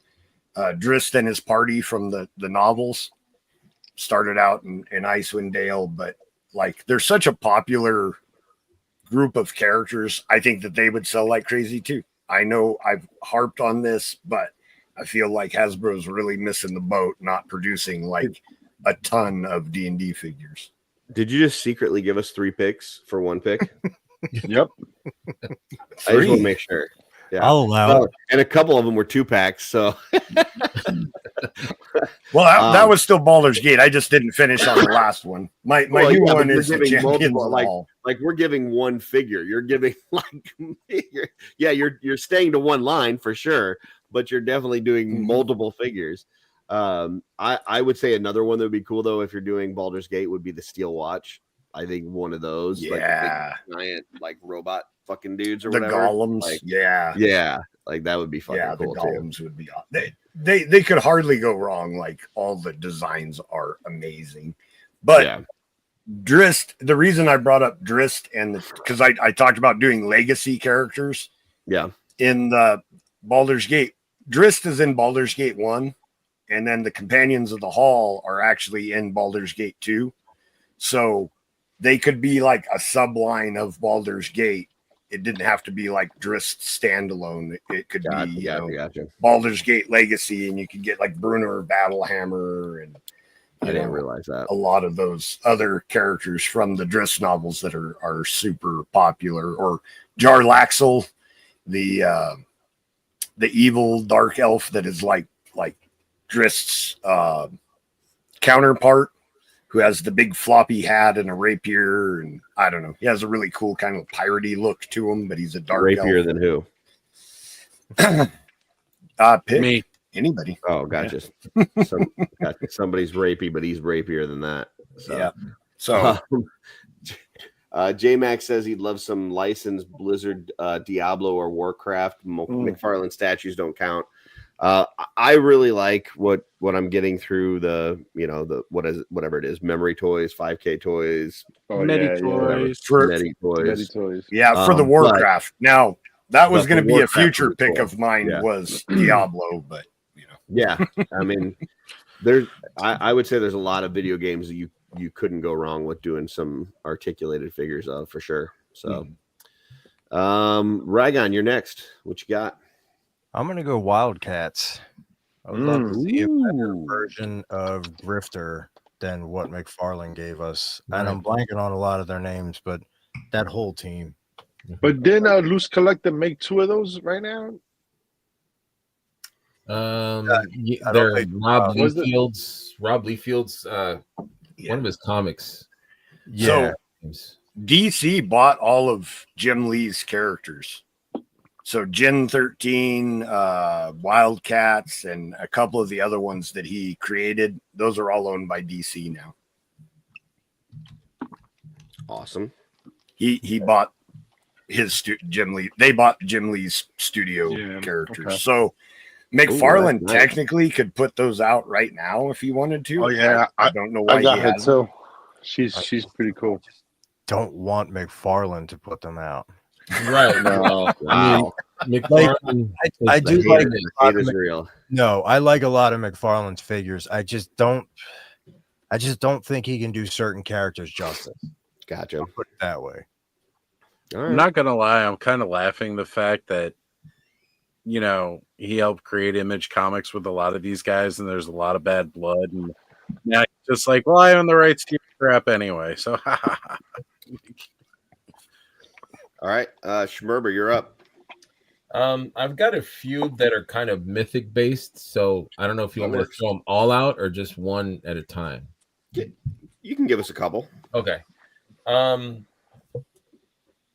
I think the vampires. I would like to see a different kind of like face for the vampires. That's just like meaning what? Like they all have like the white, like an expressive bat kind of like. I want to see some like prettier, some nicer, more handsome. I don't know, or just different. You know how there's different species of elves and stuff. I would like to see a little bit more variety when it comes to like the vampires. You want some sex appeal. You want some Todd Father Just added something, to it. yeah. With some sprinkles, little Bella Lugosi, a little glitter. Yeah, something. little razzle dazzle, Dracula. Vampires that'll watch you while you sleep. Yeah. I mean, I get it's Eric's. It's his vision, and I totally respect that. I just, like I don't know, they all have kind of like bat-like features, which I mean, it's cool, but like maybe there's something. You want the vampire from Transylvania 65000, don't you? I mean, something. Give me some Gina Davis. All right. Gina Davis. I mean, Curtis, you know me already. You know there's a lot of cool head sculpts with the third-party communities that you could always swap out. Yeah, right. That look, and it's not a complaint. I would love to see maybe a little bit more of the brood. Maybe they've got some more brood coming. I would like to see more. Yeah, but we now know that the vampires are a race, not a cult, right? So they are a race, and we do now. The tribute figures aren't canon, but we do have a crossbreed vampire, character in the Motu tributes section. It stands to reason that vampires could crossbreed with other races to give them other different looks if they ever went that. Isn't Melina crossbreed between a vampire and an orc? Correct. Yeah. But the tributes aren't canon necessarily. Okay, gotcha. But what I'm saying is they are a race, so they could have a vampire cross with an elf or I a like human. that they're a race. I think that's And cool. and it's a different way to do it, and they could crossbreed and come up with a lot of different looks depending on what race they crossbred them with. I wouldn't be upset if we got something like from Blade. Decibolus is crossbred with an ogre, right? That's in his bio. Oh yeah. Okay. Sorry, Chris. Go ahead. You're fine. Like in Blade Trinity, where they've got the Pomeranian that his mouth fucking opens up like the Predator or something. Right. Like something like that would be kind of cool. Like something just went, like in the face. Right. But yeah, what else, Greg? This is a nod to Jeff. He's not here, but I would like to see vehicles in Cosmic. I think that I think mechs or little hover bikes, maybe like I think Stefan did one. Any kind of vehicles. Like we've got a lot of horses. Now Steph did a pretty big vehicle. Like I would say they could even do something really like if you think about like the hover bikes from Star Wars, like they're really small, like just something. Yeah, or like I think they could do something much smaller. Like just the think of the original Warhammer. Those motorcycles on Warhammer, or I don't know the that I've seen Akira those. motorcycle kind of thing, like flashy. There you go. Yeah. Yeah. Just think about Fisher Rice, right? Like that toy Yeah. in Adventure People came with a ship, like a small little one-seater ship. That's how that toy was. They got to be working Something on like that. something. They got to be. Yeah, that'd be kind of cool. Don't give us a signal, Greg. But they've got to be working on something. I mean, they're business. He ain't saying nothing. He's covering up his face. He doesn't want to give anything away. But I mean, I think that property kind of lends, you know, the sky's the limit with Cosmics. You know, yeah, I mean, you could do anything. So I would like to see that. Awesome. Greg, you got one for us? Something you'd like to see in 2025 from any different toy line? Anything that you'd like to see revealed? I would. Did you guys ever watch Primal? Yes. Tartakovsky? Yeah. Yes. I don't think so. Oh man, please watch it. That's on that website, Curtis. You can check that out too. From okay. It's by the guy that did Samurai Jack. He's the same. It's about a dude and a dinosaur. Okay. Yep. They communicate by grunting. There you go. Interesting. Just literally all they do. It's and they fuck shit up. Yeah, they do. You know, and the way it starts off, it hits you right in the heart for both sides of the dude story and the dinosaur story, and how they like kind of combine them together. It's very dope. Is that still going, G, or is it over? I think that's over right now. Okay. Like they were talking about another season, but I'm not sure. Like the last season kind of started, the end kind of went off kind of crazy. Yeah, they've done like 2 seasons. Yeah, I think it was 2 seasons they did. The first season was phenomenal. Second season started off great, and then it took a little weird turn a little bit. Was that just developing that relationship? Cartoon Network? Is it Cartoon Network or? Was it Cartoon Network? It might have been. Network used to make good shit back in the day, man. This is recent. This is recent. This is like from a year or two ago. Like animation this is pretty on recent. TV used to be really good. It's so dope though, man. It's so dope. If you haven't watched it, please watch it, and you'll really, really enjoy it. And then you're gonna want one too. You got to look up. What's his first name? Gendy Tartakovsky's Primal. Because if you just look up Primal, it'll take you to that BBC show, which I mean that's a cool show too. But it's a whole different story. This is awesome. This is a guy who did the original Clone Wars shorts, Samurai Jack, and just amazing. Dexter's artist. Lab was his original show, and Dexter's Lab was Yeah, dude, it's really, really good. Really good. Really good. Hey, and we got one more. What's up, Steph? Hey, how's it going? Hey, Steph. What's up, guys? Hey, Greg. Hey, Ryan. I'm actually waiting for that Brutal Realm figures because they're very bulky. I'm going to get a custom head to put on that to make the dude, and then get a dinosaur painted up and a little customization with the tooth. You're right. With the fang, actually, with the fang. Little fang hanging. Oh, man. Mine's just shipping, Rye. Did you get it from Toyco? No, I got it from Hobby Link. Okay. What is that? The synthetic human. Synthetic human. Oh. Great figures. Oh, yeah, that's cool. 1,000 toys, I think. China. Yeah, Is there a paint apps to it? Yeah, and big in him. I can see. Please. Let's see. There we go. Ooh. Oh, that's cool. He's got that a different is cool. faceplate too, I think. Doesn't he have a different faceplate also? Like more Android style. Mm-hmm. What's that from? They got a Reminds me female of one like- too. They do? Yeah. 1,000 toys? I have her somewhere. I'm trying to find her. Oh. Is that from an anime or no? No. Know of. It's just its own, but it's just like such a well-made action figure. It can do anything. Dude, it articulates like a motherfucker. Right. Reminds me of this guy. Like a There's Terminator type of thing. Yeah. Oh yeah. He's all like back metal. Cute, right? Looks like one of those robots from Chuck E. Cheese. Oh, now I'm scared. That's what they look like without the hair. Yeah. Five Nights at Freddy's. The female version. Oh God.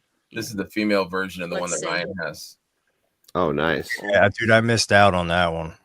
Oh, she's Is nice. Is that hairpiece removable? Yeah. That's cool. Watch me break it like I did my. Yeah. Don't break nothing. Freaking leg comes off. Don't break anything, Burger. There it goes. Kind of like Black Robot. looks like iRobot a little bit. Yeah, it does. Yeah, It does. yeah. She's like And a then are there humanoid. alternate heads that go with that? This What's one that? does have another head, but I don't know. How does that size up to Cosmic next to Cosmic? It's probably a little shorter. I don't have Yeah, but you figure for like okay. Yeah, it would. It's a little. It'd be perfect. Yeah. Yeah, I mean, you could use it like a little assistant for like the spacecraft or something. Yeah. You know what I mean? Like background character. They don't got to be the same height. They could be a little smaller robot. You know? Right. Yeah. That's cool. Smaller robot. Sir Uzik is going to get an assistant too. Yeah. A female Not a Templar. droid. Not a droid, but yeah. A female Templar. I can't wait. I'm gonna have Delphina and her little crew that I got over here next to Uchek. But we were getting ready to go around one more time, but Steph, before we do, you got anything that you would be excited if it got revealed next year from any of the toy lines you collect? Wow, that's a loaded question. I really don't know. Come back to me. Okay. So we're just picking toy lines that we like. Yeah, and what just we want to see. anything that you'd like to see from one of the toy lines that you collect that you're like, man, I wish. Oh, I would want more female robots in Glyos. There you go. Oh, okay. That's easy. That'd be kind of cool. We only have Cyber Mama, so there's this one chick space girl. You probably would like her. She reminds me a lot of like the chick from Ox Crew, Joharba, whatever. Yeah, I can't remember her name. I know what you're talking about though. You do, right? Jaharba Yeah. or something. And she kind of looks like that, but with hair and more humanized. But that's it. So they do her in like different variants, but other than that. And I'm not going to say what I want from Legions. I keep that to myself. So my big one, and listen, I know people they don't love McFarlane, but I've got a Justice League set of McFarlane that like one of my favorite toy lines collecting growing up was Superpowers, and I had all of them. I had the whole set, and at some point my mom decided to give my whole set away to another kid while I was in school. Aww. And she's like, oh, well, you're too old for that anyways, and just gave it all away. And it was like heartbreaking. Dude. But so within the McFarlane multiverse, I've been kind of putting that together, like the same characters that I had for the Justice League. And the one that I'm missing is a good Dr. Fate. Like the ones that they have are like from the movie and stuff, or it's a more updated one. I want something like this. I want something with like the basic blue and yellow primary colors, like very bold, bright colors. Check this one out. Like that's I'm taking notes. That's the color palette Curtis likes. Yeah, great. Dr. Fate back there. Yeah, see, that's not bad. I think that's the DC Direct one. Yeah, and this like that one. The helmet. This was the variant. Yeah, this was the variant one. Was like the gold. And even that one, it's gold, but like Schmerber's got the original superpower one here. Like that's what I want. I got one more cool one. Yeah, I love like those very bright colors that are in your face, and that's what I want. I want him with the necklace with the medallion on it, the yellow helmet. I don't want the gold. Like they do this thing now where they try to make the yellow into gold, and I don't like that. You don't like that. You want that even this primary one yellow here, or it's a little sunshine yellow. Like if that helmet was yellow instead of gold, that would be perfect. Yeah. But I don't want the gold helmet. I want the yellow helmet. So no, I get that. I get that. It's still a nice figure. It doesn't. Oh yeah, that's great. That's a great figure. Like if I never get that from McFarlane and I had to get one to stand in, that's probably what I would do. But like I had the DC Direct Cyborg in my collection. The problem with those DC's Direct characters is they're about an inch or so smaller than the McFarlane ones, so they don't fit in real well. You know, you got to like prop them up on something and kind of fit them in. But we just recently got a new Cyborg that looks really good. So that was like the two that I had left were Cyborg and Dr. Fate. I got the Cyborg. I need the Dr. Fate. If I can get Dr. Fate, I can consider my collection with McFarlane done. I can cut off my addiction. I can rid myself of Todd Father. I don't believe that. Until he puts out a platinum you need. Or Yep. Oh, is that how it I goes? was gonna say I don't believe Curtis Look, for a minute as right soon as here. you said that, he started holding his chin like, Yeah. ah. If I get a Dr. Fate, I will stop collecting McFarlane toys. Like that's the last thing that I need. So Don't I make don't believe promises you can't keep. I don't believe you. I don't believe you at Speaking all. of DC, Not even a little bit. Greg, have you seen it's called Creature Commandos? What are they? Yeah, yeah. That's It's Combat so I watched creatures? the first episode and I'm like, what I is love that. this? yeah, What it's the is this, new, dude? it's the new thing from James Gunn, and yeah, it's like the first Oh. canon DC under Gunn. So I haven't seen it yet, but it's supposed to be. Did you see that Bride of It's the start. Frankenstein Yeah. villain? I haven't seen it yet. She's No. cute. I actually have a So- life-size 1/6 version of it, if I may. I'll have to Very check nice. that out. Yeah. Oz, last round. What you got? All right. So last round, I know earlier it was mentioned, like, some officially licensed. J Mac brought it up, the Blizzard Entertainment, talking about like Diablo or some Warcraft. Mm-hmm. Years ago, they had made some StarCraft. They did make some officially licensed Warcraft toys and some StarCraft toys, like way back. You had like a Zerg Hydralisk, one of the infantry marines, and then just like a Protoss Templar. I'd love to see them go back and revisit that line. Was that part of the Heroes of the Storm line, or was that something different? This was before Heroes of the Storm. Oh, okay. We're talking like early 2000s. Oh, okay. It was like shortly after StarCraft came out. Warcraft 3 wasn't even a thing yet. Gotcha. Because all they did for like the Warcraft side of that toy line was they'd released like, a human foot soldier and an orc. That was it. And then it was, the StarCraft, you got one of the 3 factions. So those are really good. And Thanos actually still has at least his Hydralisk because he showed it off a couple times. Those were really, really awesome. So awesome. Yeah, I'd love to see that. Yeah, that'd be cool. Joe? So D&D. No, I'm kidding. I got it. Baldur's Gate. Have you guys heard of Baldur's Gate? Yeah, have you heard of Baldur's Gate? Yes, I've heard They it. should make toys of Bunch that. of times. Now I know this line that it was a cartoon that I like very much. They did make toys, but they were kind of like kid specific toys. I'd love to see a company like NECA or someone like that pick it up and do like adult style collectible figures. Is Pirates of Darkwater. I love that freaking cartoon when I was a kid. Agreed. And I think that some really good Pirates of Darkwater toys would just be amazing, like a cool monkey bird, and they can change the aesthetic a little bit so they look more realistic and not so much like a cartoon. To me, in my opinion, I think that would be cool. But I'd love to see those characters. That, Ryan, I think.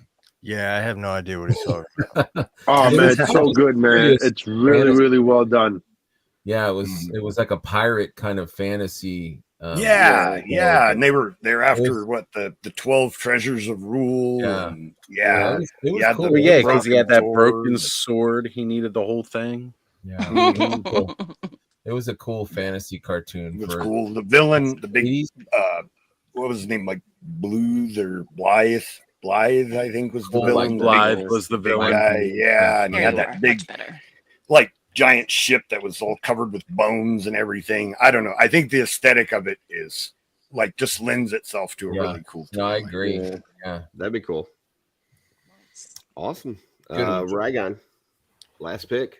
So mine's also a cartoon, and you guys probably never saw it. Mommy's Alive.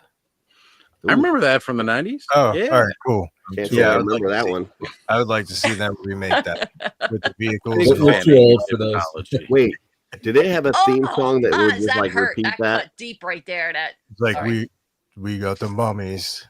That's all I can remember. It had like a. We're too old for that. I think I might remember the theme song. Okay. Right. Yeah, but they would they protected the pharaoh, so this like the soul of the pharaoh. Yes, I remember that now. Yeah.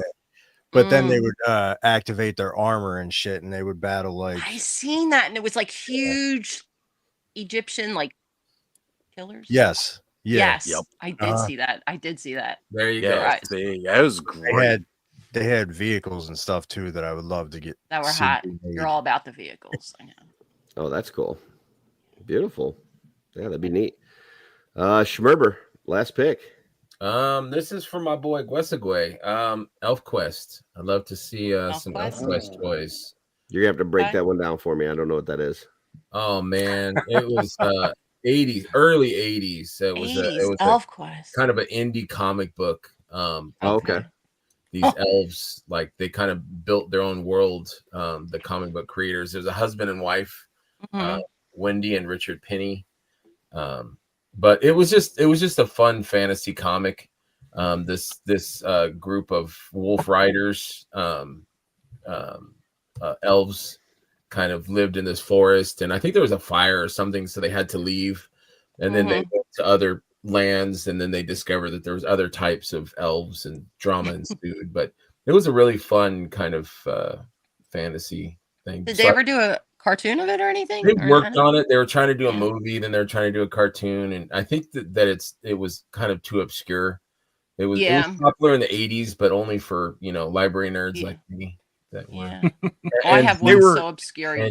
They were small elves too, kind of like the elves from Dark Crystal. They were more that style. They weren't like Tolkien elves. Yeah, I think they ran into humans, and the humans were kind of still like kind of Cro-Magnon, and the elves were a little bit more. There was there's actually a cartoon in the talks right now. So oh wow, see, I don't remember the actual comics, but I used to collect Wizard magazine. And every once in a while, they would show a cover. Oh, I like that art. I think I've seen that before. Hey, Curtis, enlarge it. You're the right age for it, Curtis. Yeah, hold on a second. That's nice. Okay, that's cool. Yeah, this is a graphic novel. Yeah, it's just really beautiful. It's all like hand painted and drawn. Oh yeah, that is nice. Really rich, beautiful colors. But it was really cool. good. Really good book. I recommend it.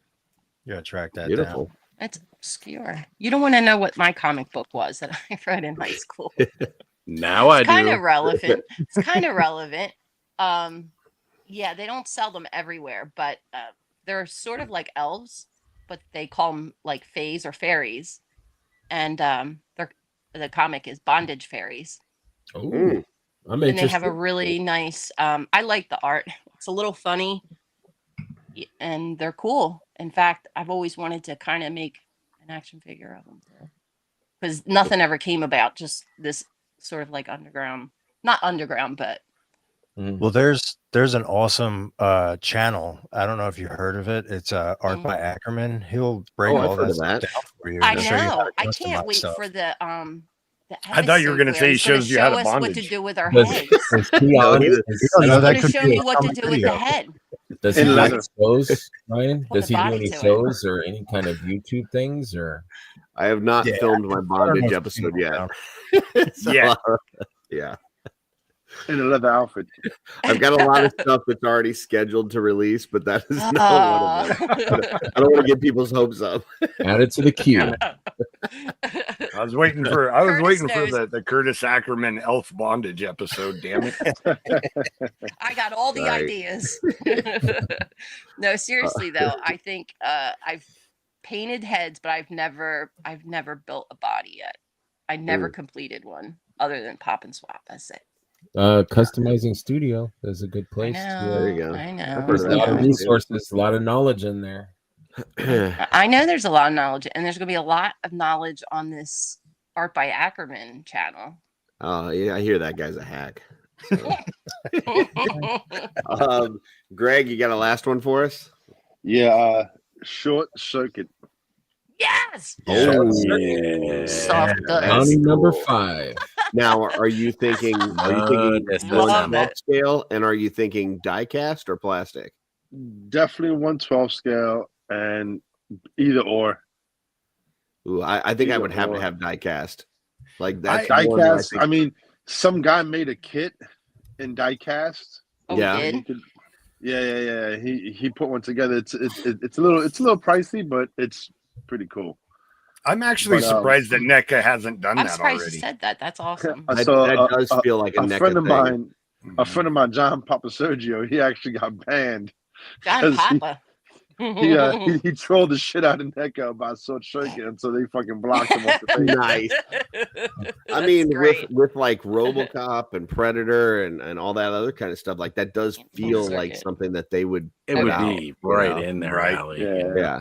Because it's not something I think you would need a whole line of. Like even if they just put out a Johnny 5, like I think that would be but fine. you can do the Johnny 5 with the little. Although I would like a there's short a couple circuit Johnny 2. 5s. I would like a short circuit 2 Johnny 5 where he's got like the spike pauldron. And that's what I mean. Yes. I'm all about spike pauldrons. The mohawk and shit. Yeah. Spike pauldrons on this guy. What is it? Yeah. How does the song go? Yeah, cool spike pauldrons. The song from 2. Yeah. I remember. I'm gonna have to watch that now. I'm one of those people. I think I like 2 more than I like 1. So, Locos kick your ass. Those locos kick your balls into outer space. Yeah. Oh man. And then they play the hero. I need a hero as he's like at the very end, and he's running out of battery power and all that. Like and then you got the gold short circuit. That could be a con exclusive. Dude, the amount of emotion that you feel in that second movie for a fucking robot is unreal. Like there's a lot of good lines too in it. Chappie was good. So good. All right, that was a really good one, Greg. I like that. Yeah, Steph, that's really good. Bring it home. You got the last one. Something that you would love to see revealed next year from any toy line. Female Templar. There you go. We have one. Or Valiant Knight. No. Like a basic Legion builder. We've got Dark Templars. We got Relic Templars. We got regular. We got all these builders for the male. That's what I was gonna say. I did a custom. I did a custom female Dark Templar, and it looked so good. How'd it come out? Yeah. Really good. Awesome. Really good. I would take any Legion builder female Templar, whether it's Dark, Relic, whatever, as long as it's a builder to where you can get it for that $25 price point and just get a bunch of them, you know? Yeah. Or female. I don't know. Maybe Chris will make a mistake on another figure and we'll get a bunch of blank bucks. I'll tell you what, I would buy a female Legion builder of just about anything. Like if they put out it's been a while. Like the engineer, I think, is the last female Legion builder we got. And that was in Cosmic. So what you're saying is you're not, as a customizer, digging at first the whole, Christmas past. Why couldn't you use her? Because you're saying the paint. I could, but she's also a 60. She's really expensive. You know what I'm saying? If she was a $25 figure, I'd be buying and using her all day. I want, so over the past few years, we've gotten reinforcements. We've got the Deluxe Legion Builder Wave. We got reinforcements too. 0 females. All right. So that's like, I don't know, like it has to make sense in the story. 17, 18 Legion builders that have come out. Not a single one of them has been a female. Like that. That's what I'm saying. Like, just give me one female. Like, give me reinforcements 3. It doesn't even have to be a character, just a basic one. Greg, get right away on the goddamn phone right now. Give me a female knight, a female barbarian, a female anything that's a Legion builder. And I'm good to go. Man, I'm almost prone to go to the Philadelphia Art Museum because they have the largest collection of armory. Yeah. And I frequent there on I used to. On Sundays, it's free. I'm just going to go. I want to see what female fit looks like. Yeah. Dude, think about it next year. We go to Legion's Con next year. And let's say that they dropped a female version of a Valiant Knight at Legion's Con. All that same articulation, all the the excitement that we had of the Valiant Knight, but in she's a 1.0 body. too. She 1. I don't care. 1.0, 2.0, whatever. That would be if we got a 1.5 great articulated female body dropped on us at Legion's Con. She can stand on her tippy toes. Dude, like how many you getting? I'm getting a dozen. Easy. Easy. Baker's dozen. Sure. Yeah. They could do it. No- They could do no it to problem. a 12 You got pack, but really it's a sales Baker's right dozen here. get 13 for the price of 12. Yeah. Sold. No. Yeah. I knew I wasn't gonna That have would to be start fun. Schmerber on that one. That'd be fun. There, you know that, buddy. He's with me. Yeah. So, So Nice awesome. software. Well, My Johnny Mother impression. I Sorry, will number look 5. at. Hold on, they changed some funny. stuff up on this, so hold on one second. Okay. They changed where we have.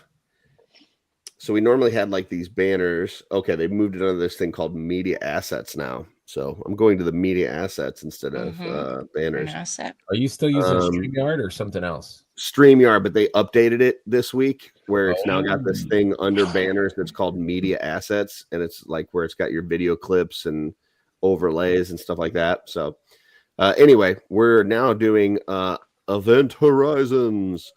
So anything that's coming up that you're excited for, whether it's a new movie, TV show, video game, toy line, whatever. So anything coming up that you're highly waiting for, you're anticipating. Superman. Oh yeah, new Superman trailer is out there. Yeah, it looks fun. It looks really good. Yeah, it looks good. I was talking with some folks. So I because of collecting McFarlane, I collect the superpowers, I collect the multiverse. Because I'm in a few of those groups, I also get recommendations on Facebook for all these other DC groups. And I will tell you, there's a lot of them where there's these folks that just love Zack Snyder and are like totally destroying this trailer that just came out. Like they're just trashing it to high hell. And even going so much as to like making memes where they're like showing like Gunn like beheaded and stuff, like really fucked up shit. And it's like, jeez, I don't know what's wrong with those folks. Like, but I mean, I wasn't a huge fan of those movies, but I never once, while those movies were going on, was going in there and just trashing the shit that they loved.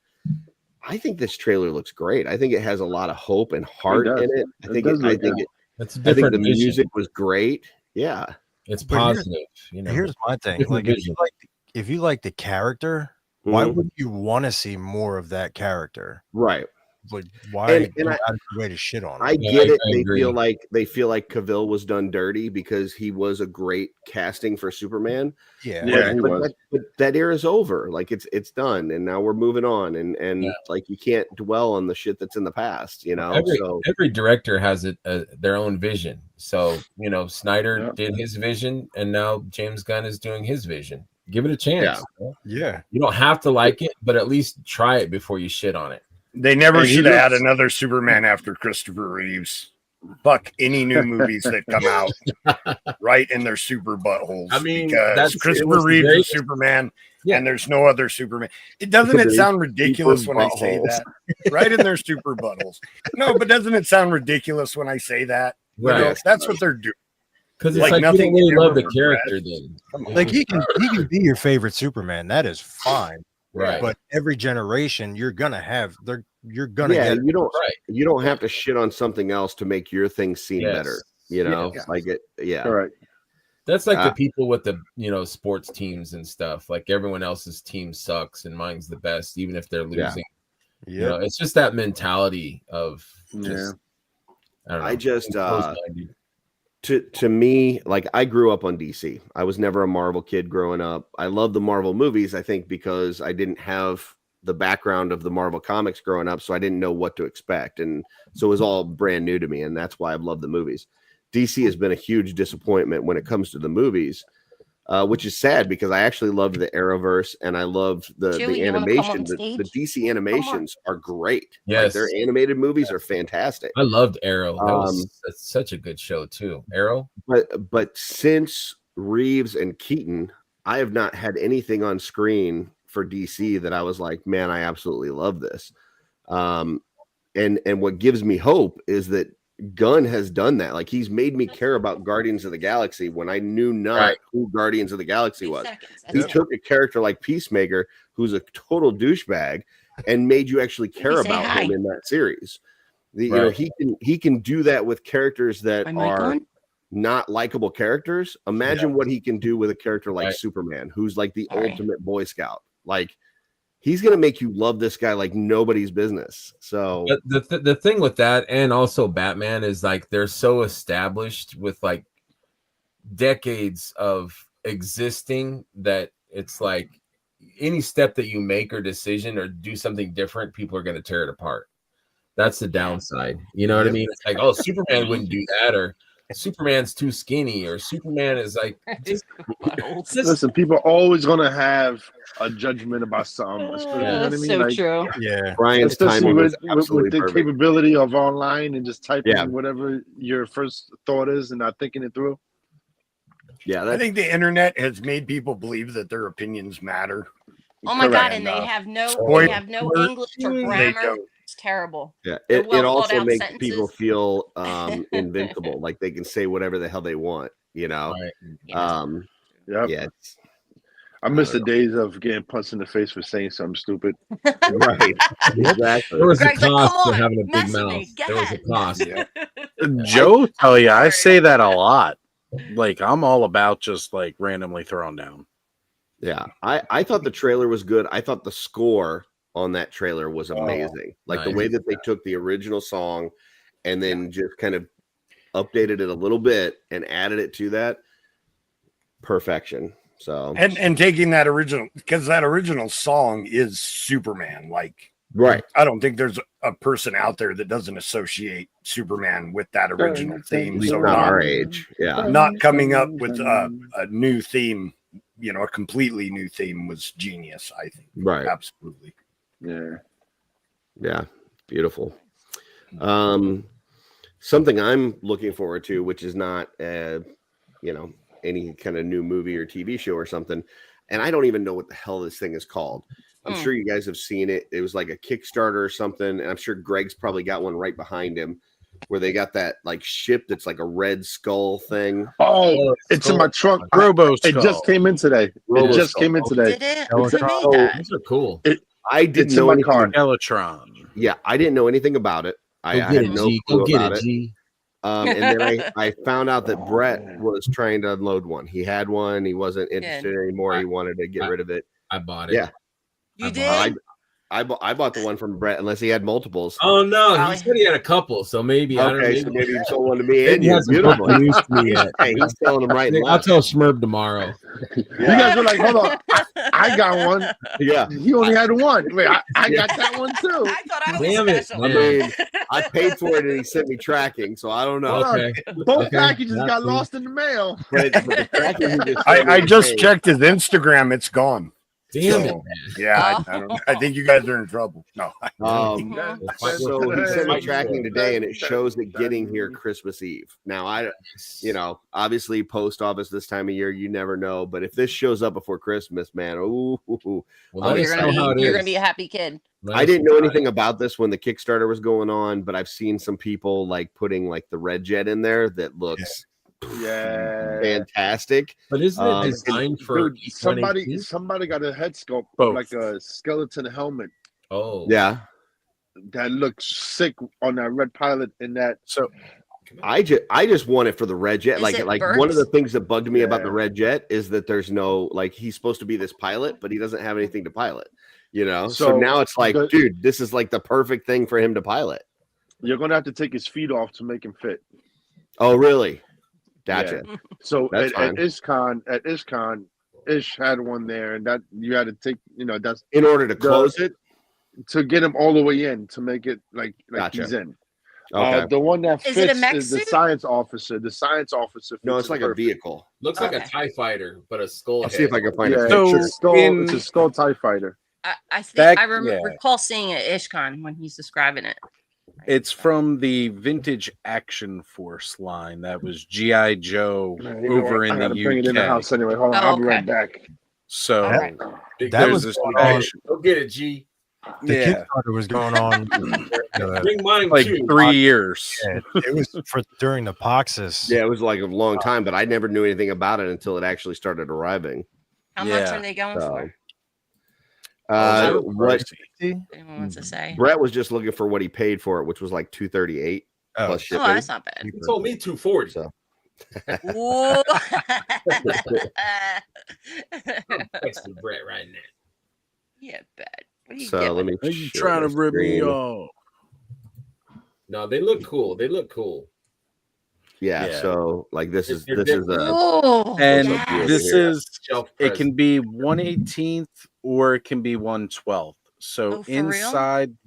inside the cockpit, there's a piece so that you can do two 1/18 scale figures in, or you can pop that piece out and put in 1/112 scale. Oh, Dave's going to see this and want one too now.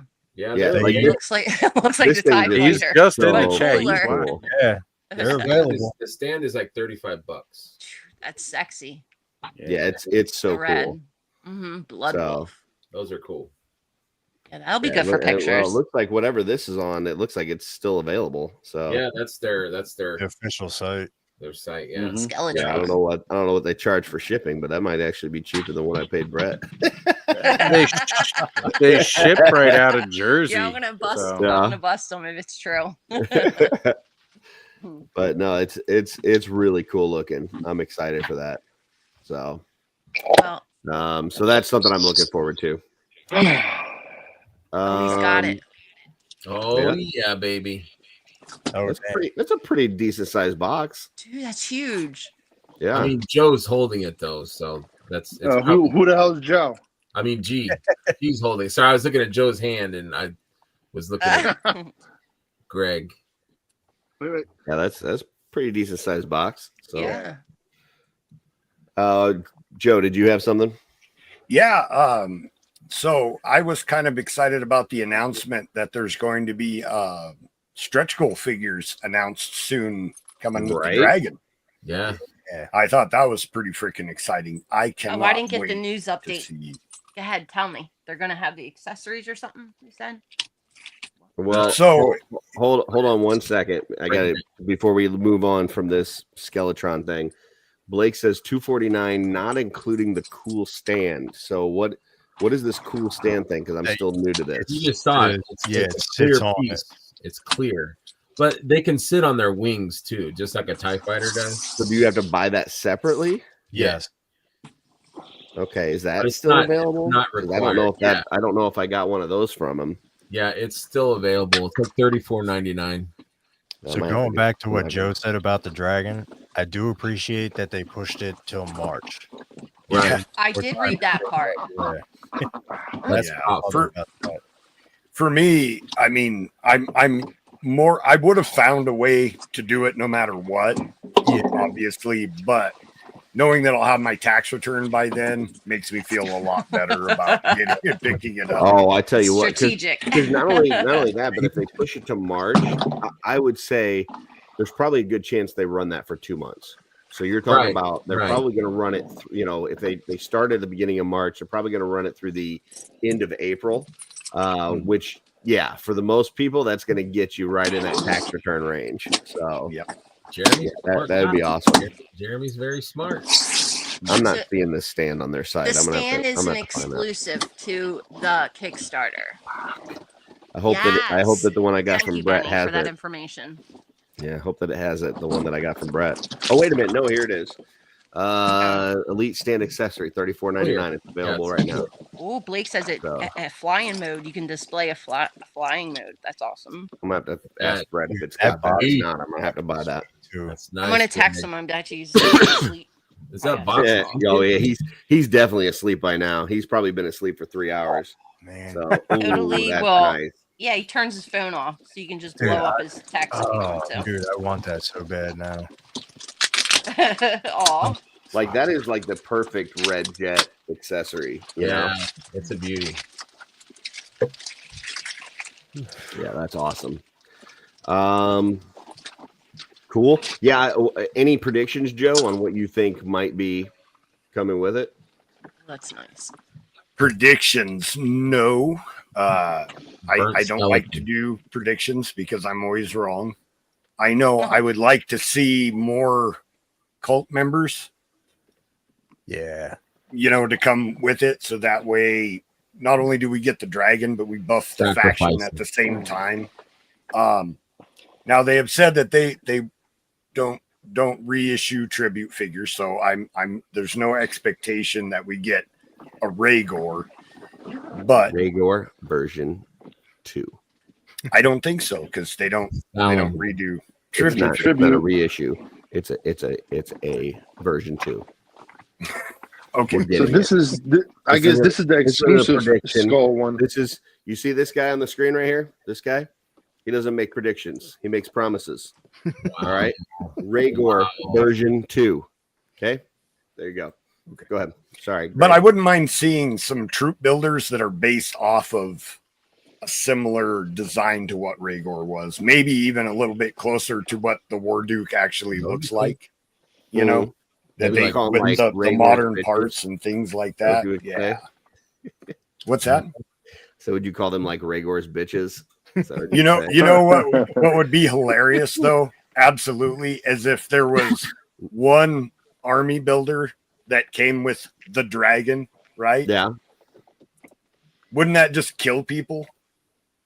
Yeah, because then they have to buy that. You'd have to buy multiple dragons to get more than one army builder. Yeah. That'd be like what's the skeleton troop builder Motu Classics, remember the Skelecons? The Skelecons came with the Roton, right? Yep. And they put an army builder with a vehicle, which people lost their freaking minds when they did that. And I think the Horsemen should do that. You heard it here first. Torch ass man will be a stretch goal. Hey, Curtis, Greg, which skull one did you get? The all red one or the exclusive one? Special edition. I gotta look at the MK2. MK2 is the one I think Brett had. I think it's the all red. Yeah, MK2 blood, whatever that is. Okay, yeah, that might be the one. Yeah, the one I got, I think, is like that's the Mark II special edition. That's the SE. Nice G. Yeah, that's a flashy one, boy. It's funny. It's just like got that extra yellow to the skull, and it just makes it pop so much. But you know what I would like to see as one of the stretch goals? A dragon mount. That's what I was thinking. Yeah. The dragon or area. No, but like that's horse sized, not like the big dragon size, but one that's like a horse, like a different breed of dragon that could be mounts. The dragon is a deity. It's a god in the lore. Like, so when you're saying a mount, you're not talking about like the saddle. You're talking about like a separate dragon, a smaller dragon that's like horse sized. Yeah, right. That's not like an intelligent godlike dragon like the character is, but like a mount. That is Dungeons and Dragons put that out. It was like $25 at Walmart. So yeah, but just something like that, I think would be really cool to have like a winged dragon mount size, like a wingling dragon. Yeah, like like a beefy arm coming out the back of his neck like that.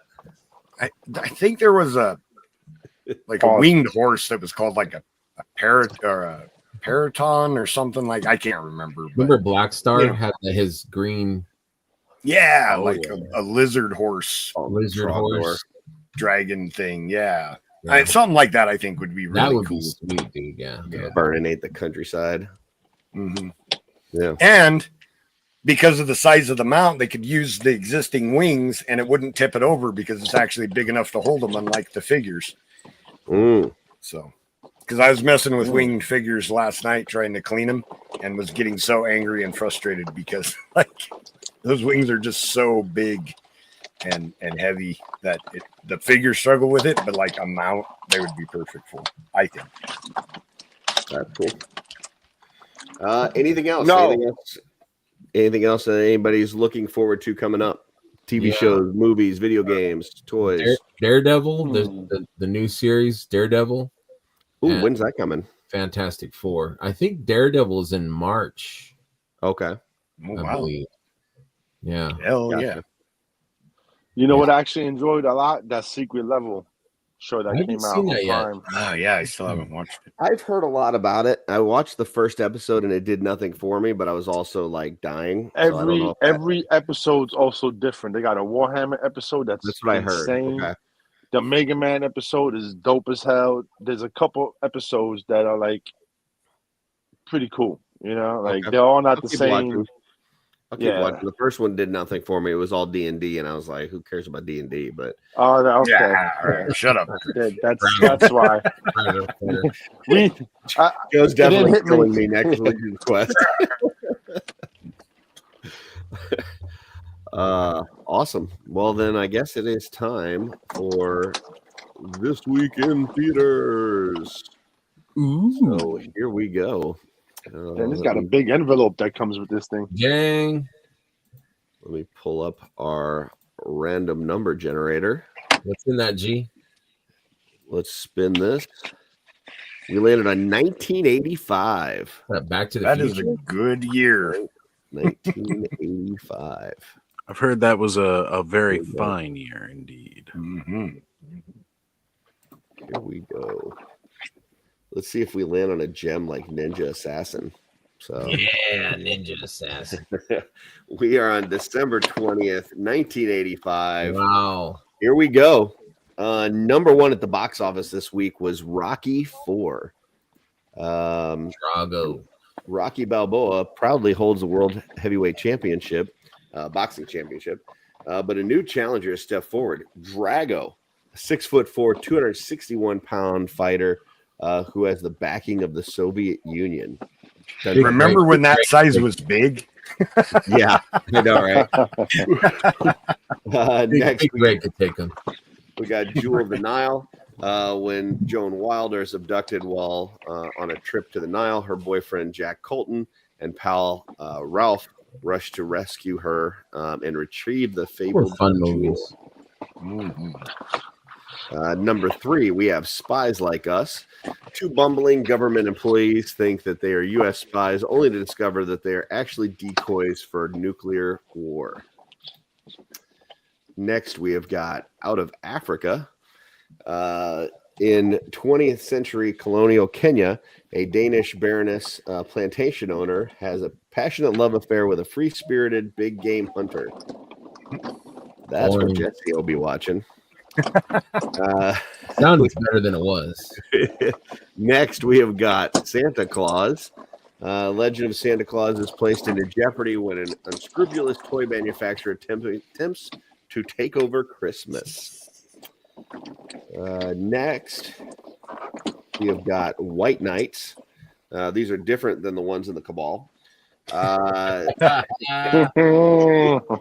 Russian-American ballet dancer's airplane is forced to land in USSR, where he's repatriated. He stays with an American man married to a Russian. Will the American help him flee the USSR? Next, we've got 101 Dalmatians. This is the 1985 re-release of the movie. When a litter of Dalmatian puppies are abducted by the minions of Cruella, the owner must find them before she uses them for diabolical fashion statements. Damn. Next, we have The Color Purple. Tale spanning 40 years, the life of Celie, a African-American woman living in the South who survives incredible abuse and bigotry. Next, we have A Chorus Line. Hopefuls try out before a demanding director for a part in a new musical.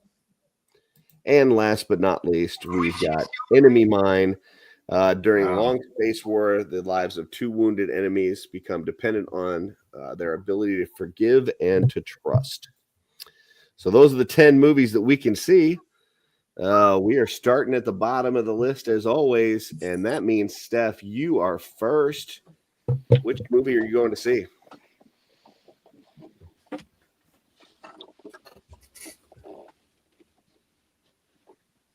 I think you're muted. She's talking, but she must be muted. Spies Like Us, maybe. I really like that movie. It's funny. But the Jewel of the Nile. Now that's the one that's not Indiana Jones, but it came out around the same time. Michael It's Douglas. like that soft, like comedy, like soft romance, Danny whatever they call DeVito. them. Yep. Oh yeah, that was Jewel of funny. the Nile, Romance of the Stone, all They were those. fun. Yeah. They were fun Yeah. movies. They were fun. So you're still going with Spies Like Us, or you're going with Jewel of the Nile? No, Spies Like Us. Okay. Spies Like Us it is. Greg, you're next. What are you seeing? Oh, sorry.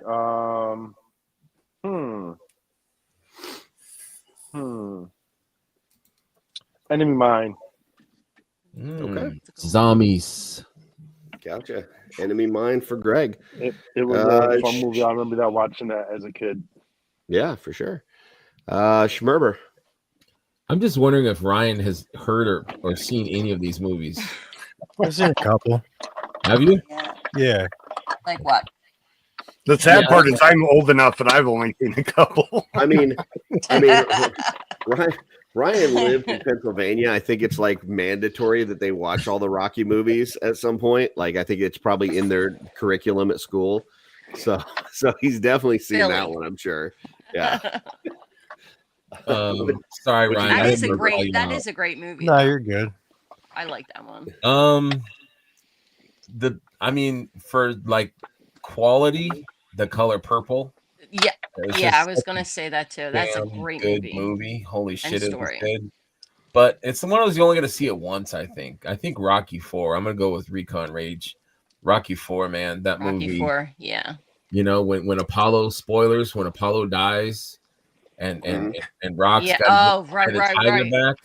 Gotta get that eye of the tiger back and face Drago. Man, I mean, how do they make 4 good movies in a row? Yeah. Like, that's crazy. I don't know, but they made up for it in number 5.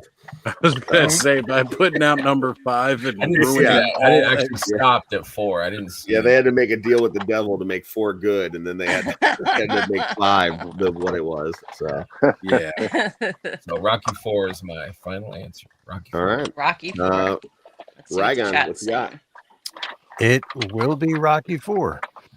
Yay! So we got a Spies Like Us, we got an Enemy Mine, we got 2 for Rocky 4, and we're at Joe. Joe, what are you saying? I agree with Steph. Spies Like Us. I remember seeing that movie in the 80s. Not in the theater. I watched it on video, but holy cow, it's freaking hilarious. Just nonstop laughs all the way through. I enjoy a good silly comedy. So. Who else was in it other than Chevy Chase was in it. Chevy Chase and Dan Aykroyd. Yeah. Dan Aykroyd. Right. Okay. So those guys are hilarious. Robin Williams appears in the movie. Yes. I remember laughing my off at his by Harold Ramis. Had the right amount of espionage going on, little assassinations. I like that. Well, so I'm going to go ahead and jump the line. I'm going to skip ahead of Oz because my pick is also Enemy Mine, and that will even it up at 2 apiece. We got 2 for Rocky. We got 2 for Spies Like Us. We got 2 for Enemy Oz Mine. Might be this and Oz is going to be the tiebreaker. I will say I think my favorite movie on this list is probably Rocky 4. And I do like the Santa Claus movie. I think that's a really good one. But when we got down to 10 and we got to Enemy Mine, I was like, ooh, I haven't seen that in a long time. And I think to picture the this cover. List, I would like does that have anything to do with space? Dennis Quaid, Lewis Scott. Oh, and it has that guy with the brown, reptile skin. Yep, and they've got to learn to get along, even though they hate each other. Zombies. Hey, Curtis. Oh, I totally remember that movie poster. You ugly. Ooh, let's hold on. I got him big and Greg for a second. That's with the feet off. Wow. Nice. That's with the pilot in there. Oh, we lost him. I don't know. Look what you did, Curtis. You killed Greg. Come back to us, Greg. We really don't know. We miss you. We don't know. Miss you. Come back. Is he wearing an undershirt? I don't know. That would be a little scratchy if he's not. All right, Oz. It's tied up at 2 across the board. We got 2 for Spies Like Us. We got 2 for Enemy Mine. We got 2 for Rocky 4. It's up to you. You can either break that tie for any of Let's those, go in or you chorus can go off line. on your Let's own go and see in something chorus. completely different and leave us all stuck in a tie and not knowing what to do Break with the ourselves. tie. Break the tie, Oz. So all You three want of to. those movies that are currently tied are all outstanding. They are absolutely amazing movies. I have to go with one of my all-time favorite movies, and that is Enemy Mine. I'm going to break this tie wide open because I'm sorry. I watched that movie over and over Yeah, again I as a did too. kid. Like that weird freaking thing that came up out of the sand or whatever that would like Yes. wrap around the leg and was like trying to pull him in. Like, oh man. I've been kind of hoping we get some kind of alien creature like that. Yeah.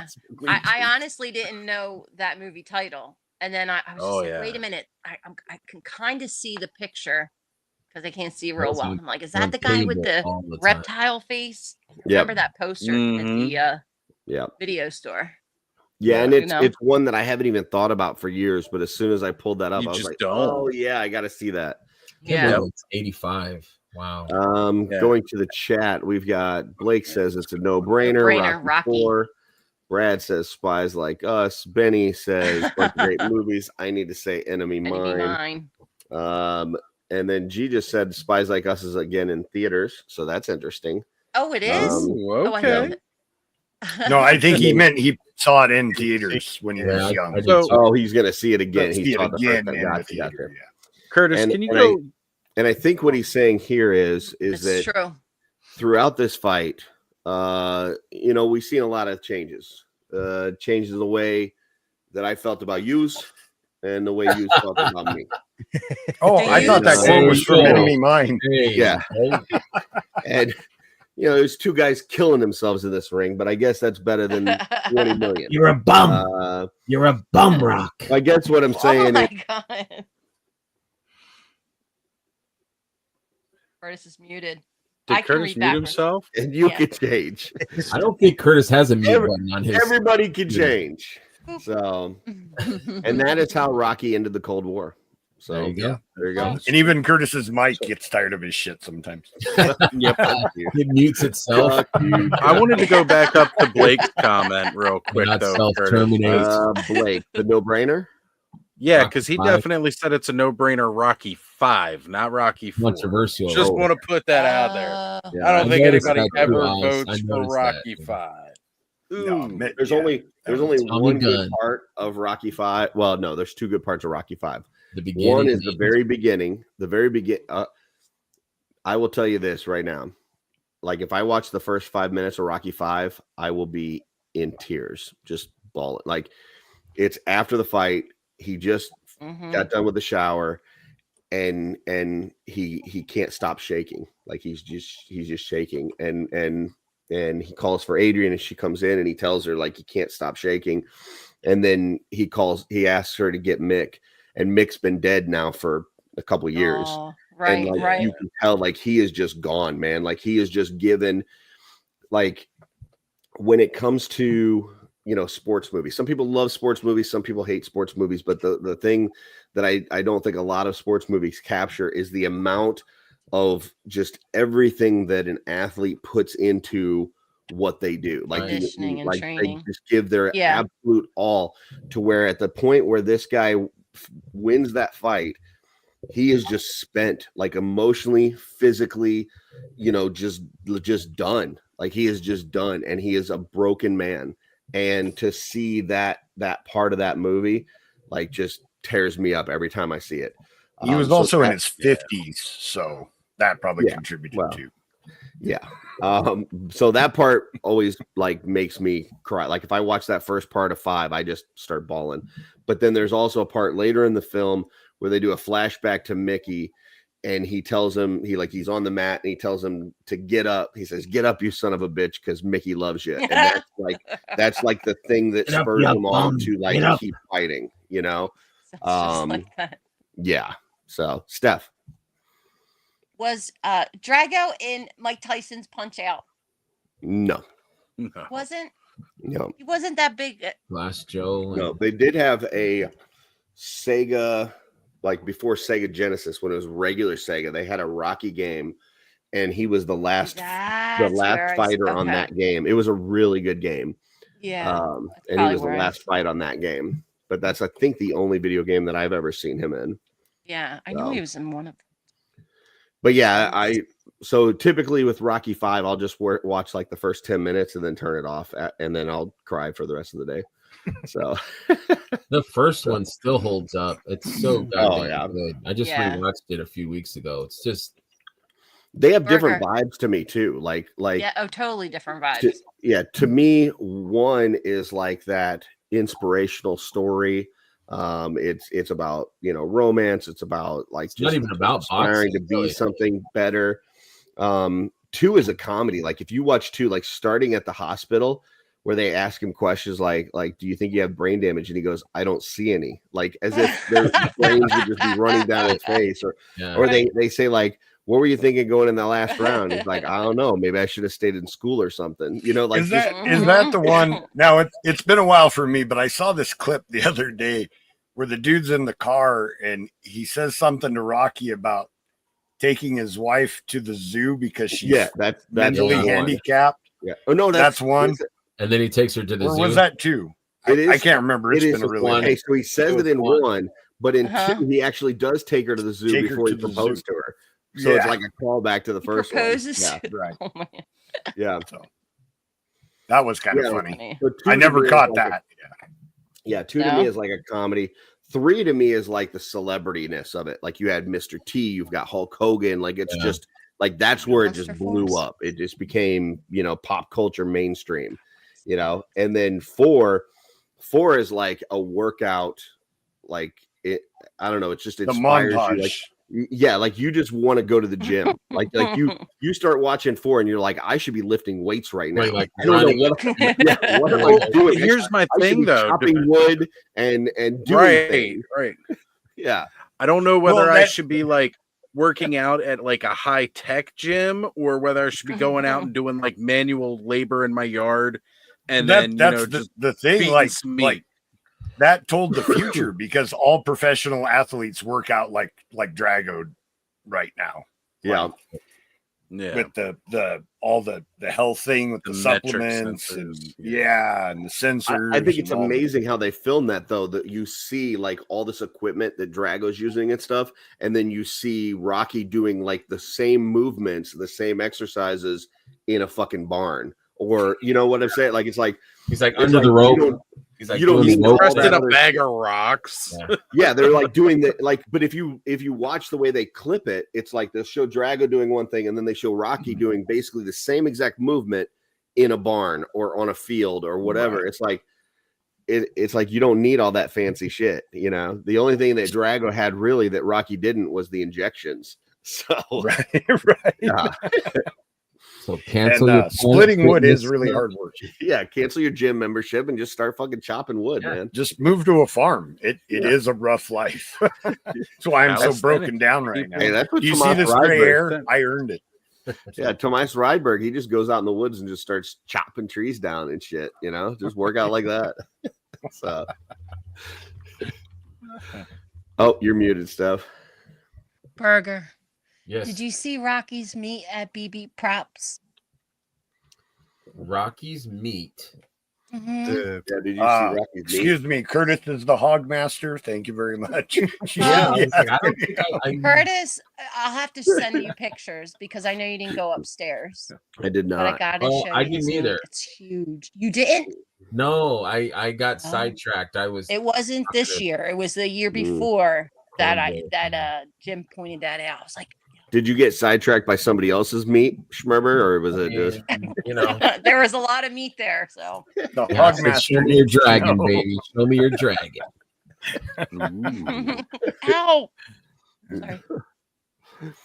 Hey, I got a question. Mythic question. Do you guys think that the Armory retail will make it to the tables, or do you think it'll be sold out before? No, I think it's going to go quick.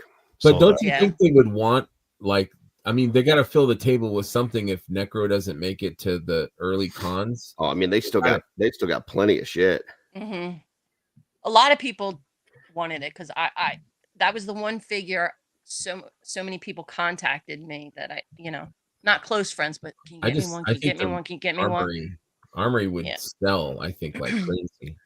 I think it is going to sell like crazy. Yeah, and that's why it's not going to make more. It. Make enough to keep selling them. Well, I don't think shows. The problem right now is that it's not like they can just go back into production, make some more stuff and come out.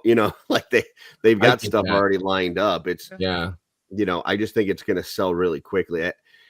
The way that Armory experience went and the way that it was received, I will tell you that there's a lot of folks that, like myself, did not put their figures together at the con. I didn't either. Yeah. And I wanted to go back right away. Yeah. And then they waited till they got home to put it together because, those torsos were very tight.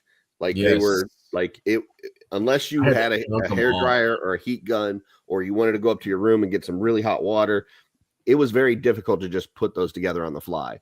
So I think there's a lot of folks I did it. Well, there you go. Tanya did it. Cloud did it. They got strong hands. I guess so.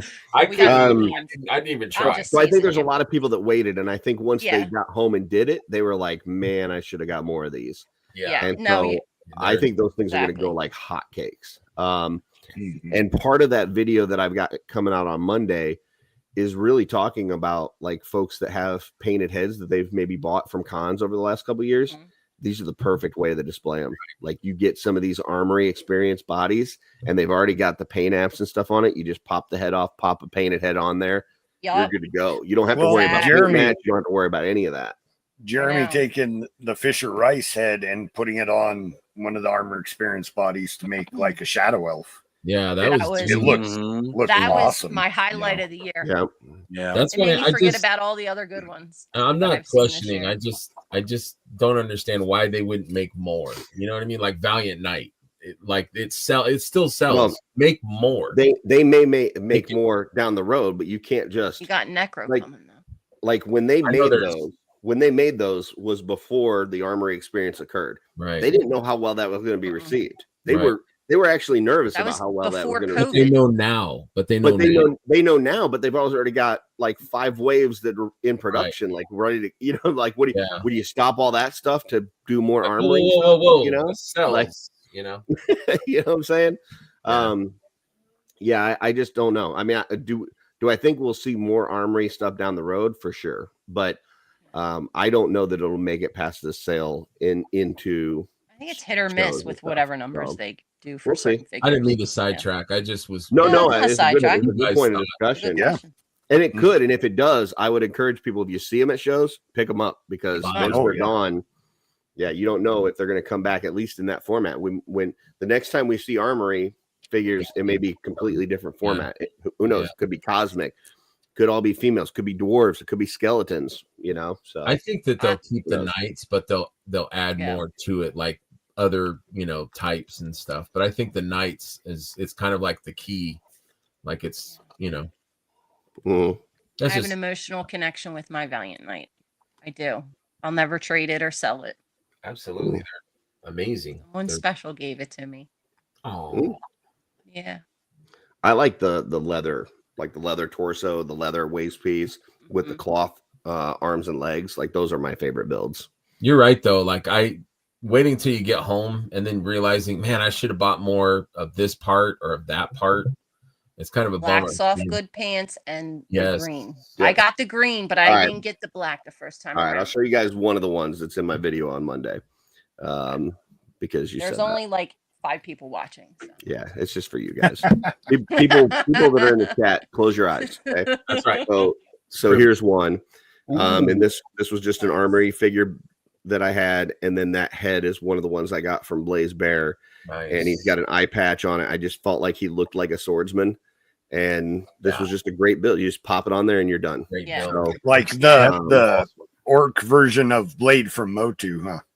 Kind of, yeah. Kind of got that vibe, right? Yeah, there we go. Yeah, I dig it. It's simple but perfect. But like these figures are absolutely perfect for that, because they don't have a bio, they don't have a story, it's not like somebody's going to see it and go, oh well, that's that character, or that's this character. It's just a figure. It's just a body. And so popping a head off and putting a painted head on it is perfect for these things. Right.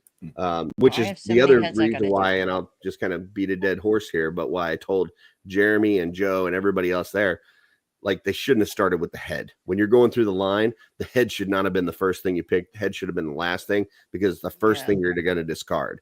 Like there were people that started with the head and they got like the metallic green head or something, and then they got to like the leather piece and like, well, I can't get the leather green I because see. it doesn't go with No, the you're leather. right. You're right. I Head or agree. No, stuff. that's true.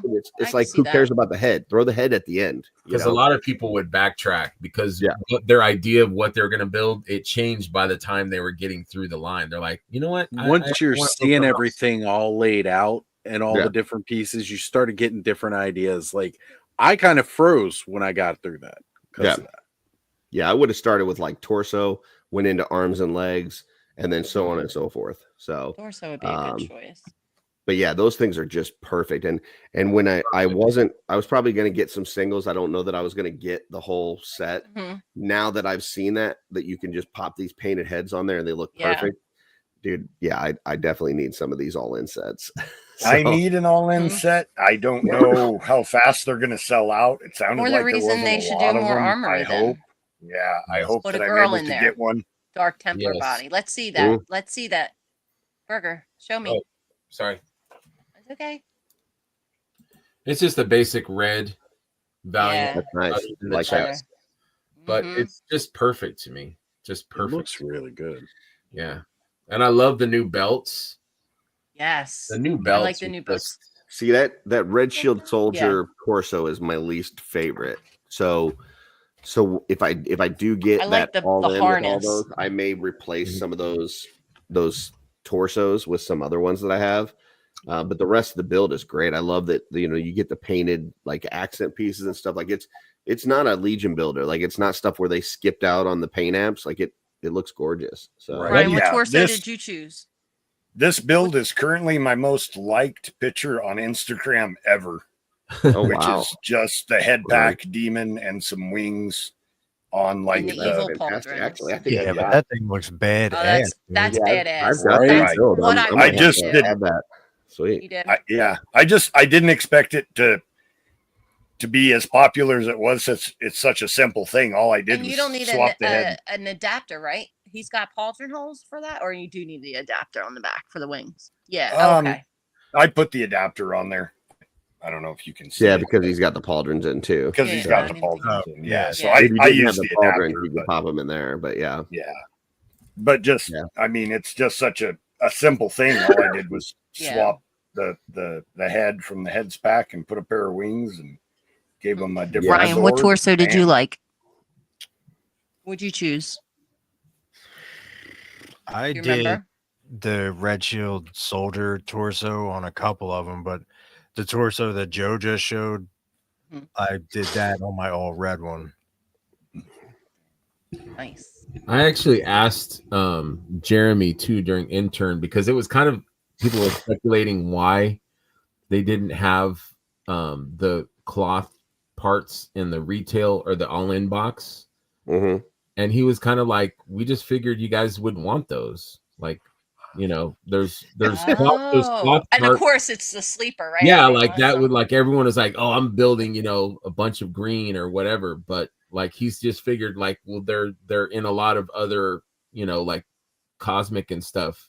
So he's like, those are more available than the night pieces. So we just figured you guys would want the night pieces more. So I guess that goes back to what you're saying, Curtis. They're trying to predict what we want or what we like, and they, and sometimes they're dead on, and other times they're not, maybe not sure, or it's a gamble, right? Yeah, I think the good thing about that experience, on top of everything else, is it was a good market research for them. Yes, I was just about to say was that. like a focus They group pay almost. attention. Jeremy pays attention for sure. Yeah, Joe, Blow me up again, Curtis, if you could, please. Sure. Because all I did was take the extra heads from the exclusive 2-pack, and threw them on these bodies, just playing around. Great. That's great. But I mean, the So tail many just fell off combos. of them when I went to pick them up. But I mean, they all look Many so choices. good with just Yes. throwing a head on there. Yeah. Yeah, that's because you don't have to worry about like matching color to the arms or right. Yeah, And so they it all does, just look amazing. It's I actually, whatever the next armory experience is, I think they would be smart to come out with a heads pack at the same time. Like, it doesn't have to be, you know, part of the armory experience, but if you could buy a heads pack at the end of the armory experience, that would be pretty dope. Yeah. Even though genius, even though the exclusive was basically I will say, as a spokesperson for customizers everywhere, I would say, please don't do a heads pack. Let the customizers fill that role. You don't have to. Yeah. I mean, they would all just be repaints. You know, there's all these customizers trying to sell painted heads and stuff, and this is a perfect way for them to have bodies to go with it. Yeah. So I didn't mean it like that. You put out enough heads anyway. Like, you know, Fisher Rice has 4 heads with it. You put out these Legion Con 2 packs with a bunch of heads. We don't need a head pack. Just do what you're doing and let the customizers do what they do. Yeah. So. And plus it makes it more desirable. Well, I guess Curtis knows best. Listen to him. Right. Well, I'm doing some I'm just trying to trade. help out my buds that are I mean, I didn't sell any heads at Legion's Con. I didn't bring any heads. I didn't bring any you heads. didn't bring any. But I know there's a lot of people that do, and you know, let them have their little piece. Well, the only reason I say heads back, and this is just my mindset, I display customs and official 4 Horsemen products separately, and that's where my mind went, was because so if you for take anything to go head pack and put it on an armory, you would consider that official and not because they're all you know, factory produced parts for the line. Like, I don't generally mix custom parts with rare exclusions. But it's not an actual figure in the line. What you got, right? What you got? No, but it's all official part. I just display them separately. That's why That's my what I brain want was to see, thinking that too. way. I'm not saying right or wrong. I'm sure everyone displays their own way. Not everybody has every figure and You gotta take displays them pictures of by those where I got faction either. That's just You have to. Please. Not everybody has all the whole line like Joe Gonzalez. That is correct. Who's that burger? I missed it. So take that and put it on your painted head, Curtis. Wow. Whoa, I like her. Oh, she got nips showing.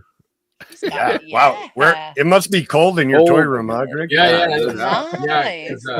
No, that's the one that like gives me the creep factor. Things do snap a little bit, so you got to be careful of temperature. Yeah. Oh boy. Oh, is that your Tigra? It's a Tigra too. Well, I have something to show. I will say, if it's not they too made it late. right, so they sent me a new one. Oh A new one? Because of the leg? Yeah. Woo! That's now you got fodder. That's a stand-up company right there. That is a stand-up company. Stand-up You got collectibles. What you got? Okay, What you got? it's special, and Just the show reason and why tell. I'm telling you it's special is because it came all the way from Chile, and this whole time since I got it, I went to go drop Curtis's package off at the post office. I have not opened it since I got home. So, Chile. You want to see it? Yeah. What you got? Okay. It's from an artist in Germany who collabed with another guy. They do vinyl, and they airbrush it and paint it. So it's like those Sofubi things. And a lot of them, Sofubis are like, kaiju monsters, like mix of this and a mix of that and a monster, right? So when I saw this artist Pendragon I've been following, I almost dropped dead. And of course he comes out with an even cooler one right after it, after I bought this one. But it was the first one I saw. It had soft goods. So you ready for this one? Oh, I know what you're gonna show. I saw that. Go ahead. This is my first this is my Christmas gift to myself. Wow, she's actually bigger than I thought. So it's all hand painted and like hand poured and stuff. Oh wow! Isn't that cool? That is a beauty. Is that Sofubi or something else? No, it's Sofubi. Wow. Yep. And she has like this really cute belly And then like 2 weeks later, he dropped this other one with these more vibrant, like red colors, red and yellow. Oh, yes, that's the one I was thinking of, is the red and yellow. Oh, yeah, but it's the same bill. It's the How do you check same. those out? Like, where do you go to? I'll give you the name. It's Alien Bag Toys. Okay. Is his Or name. just message me. Yeah, sure. But I can't really see the paint. Congrats. Looks gorgeous on it. Beauty. That's beautiful. Thank It looks you. like something would be in the She-Ra Princess of Power animated series that was just recently on Netflix. Cool. Oh yeah. It looks like something Like out of the there. light is like really shining. Except maybe with a little less nip. Yeah, maybe a little less nip. Yeah. Yeah. Well, this is a. To me, I see these as works of art. So yeah, those are gonna beautiful. go somewhere. Oh, I just meant for children's cartoon stuff. Nothing against the figure. Just they probably shouldn't put nipples in there.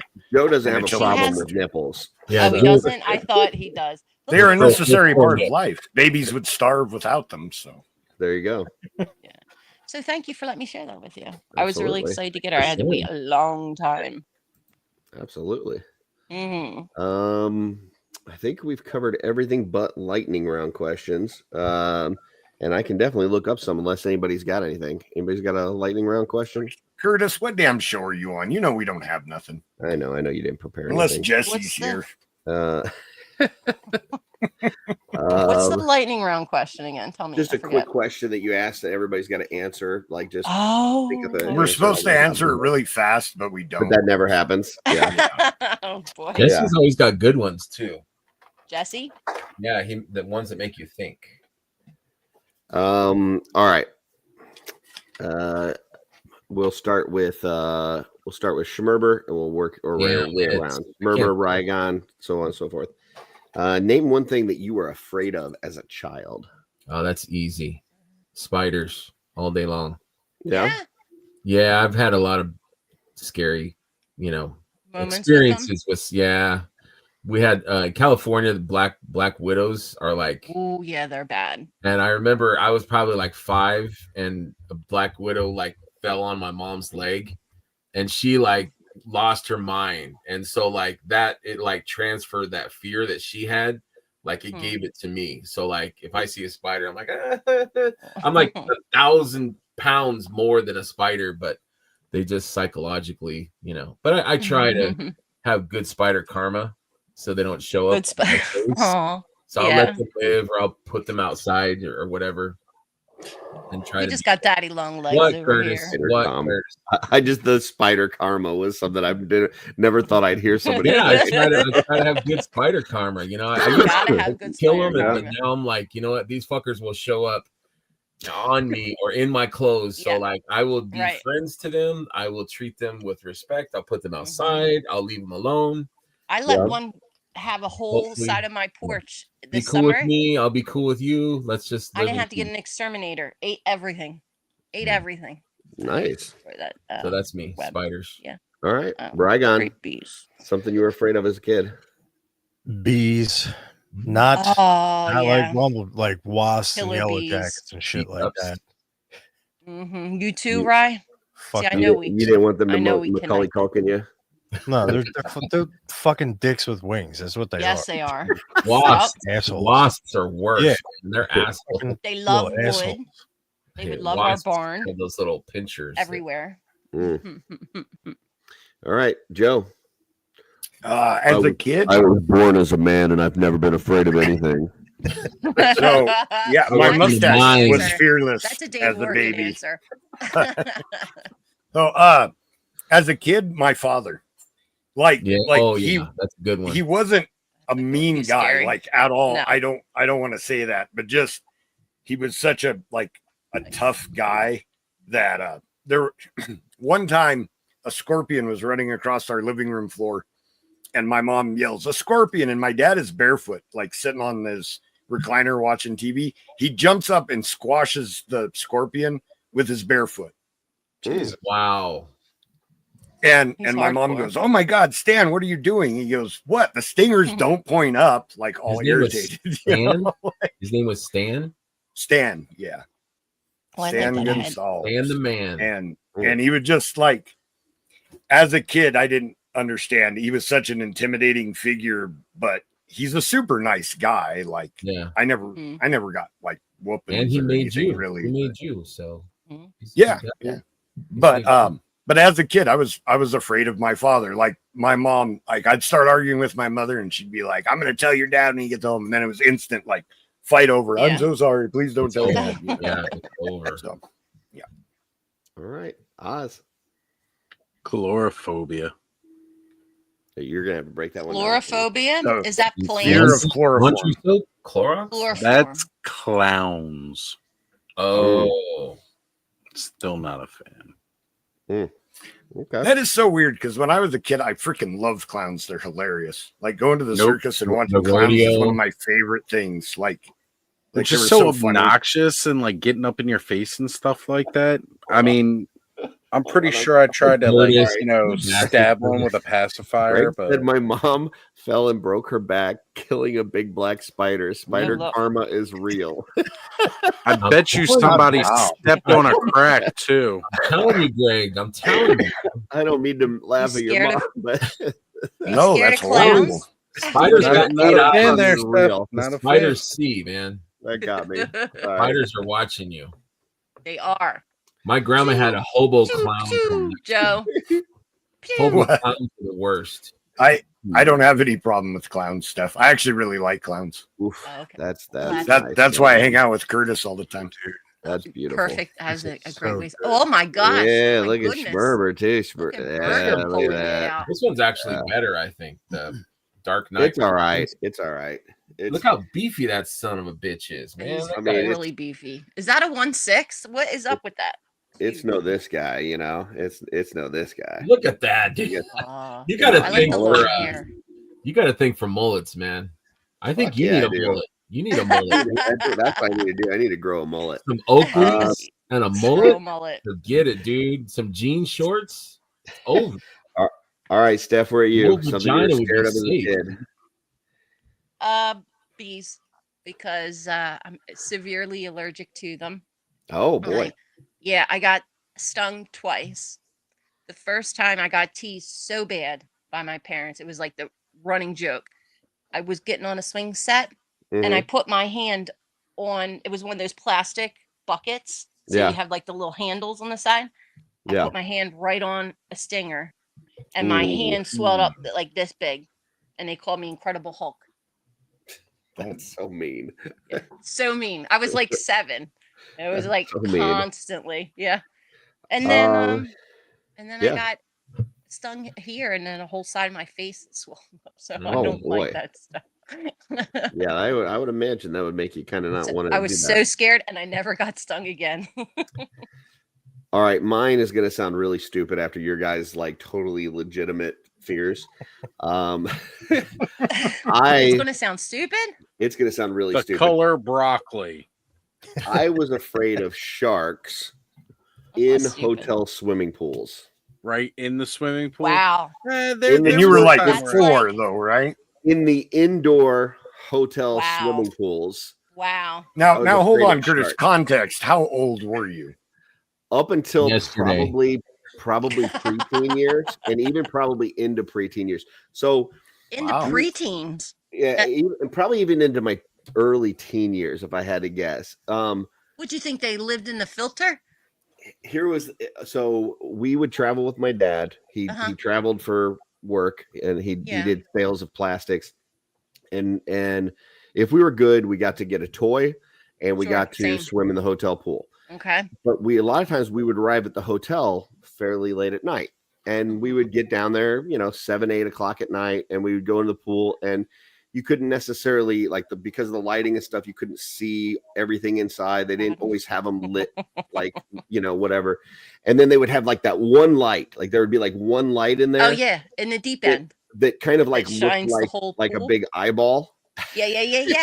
And even though in my head, I knew there's no sharks in a swimming pool, like that's fucking stupid. Right. Sometimes fears aren't reasonable, Yeah.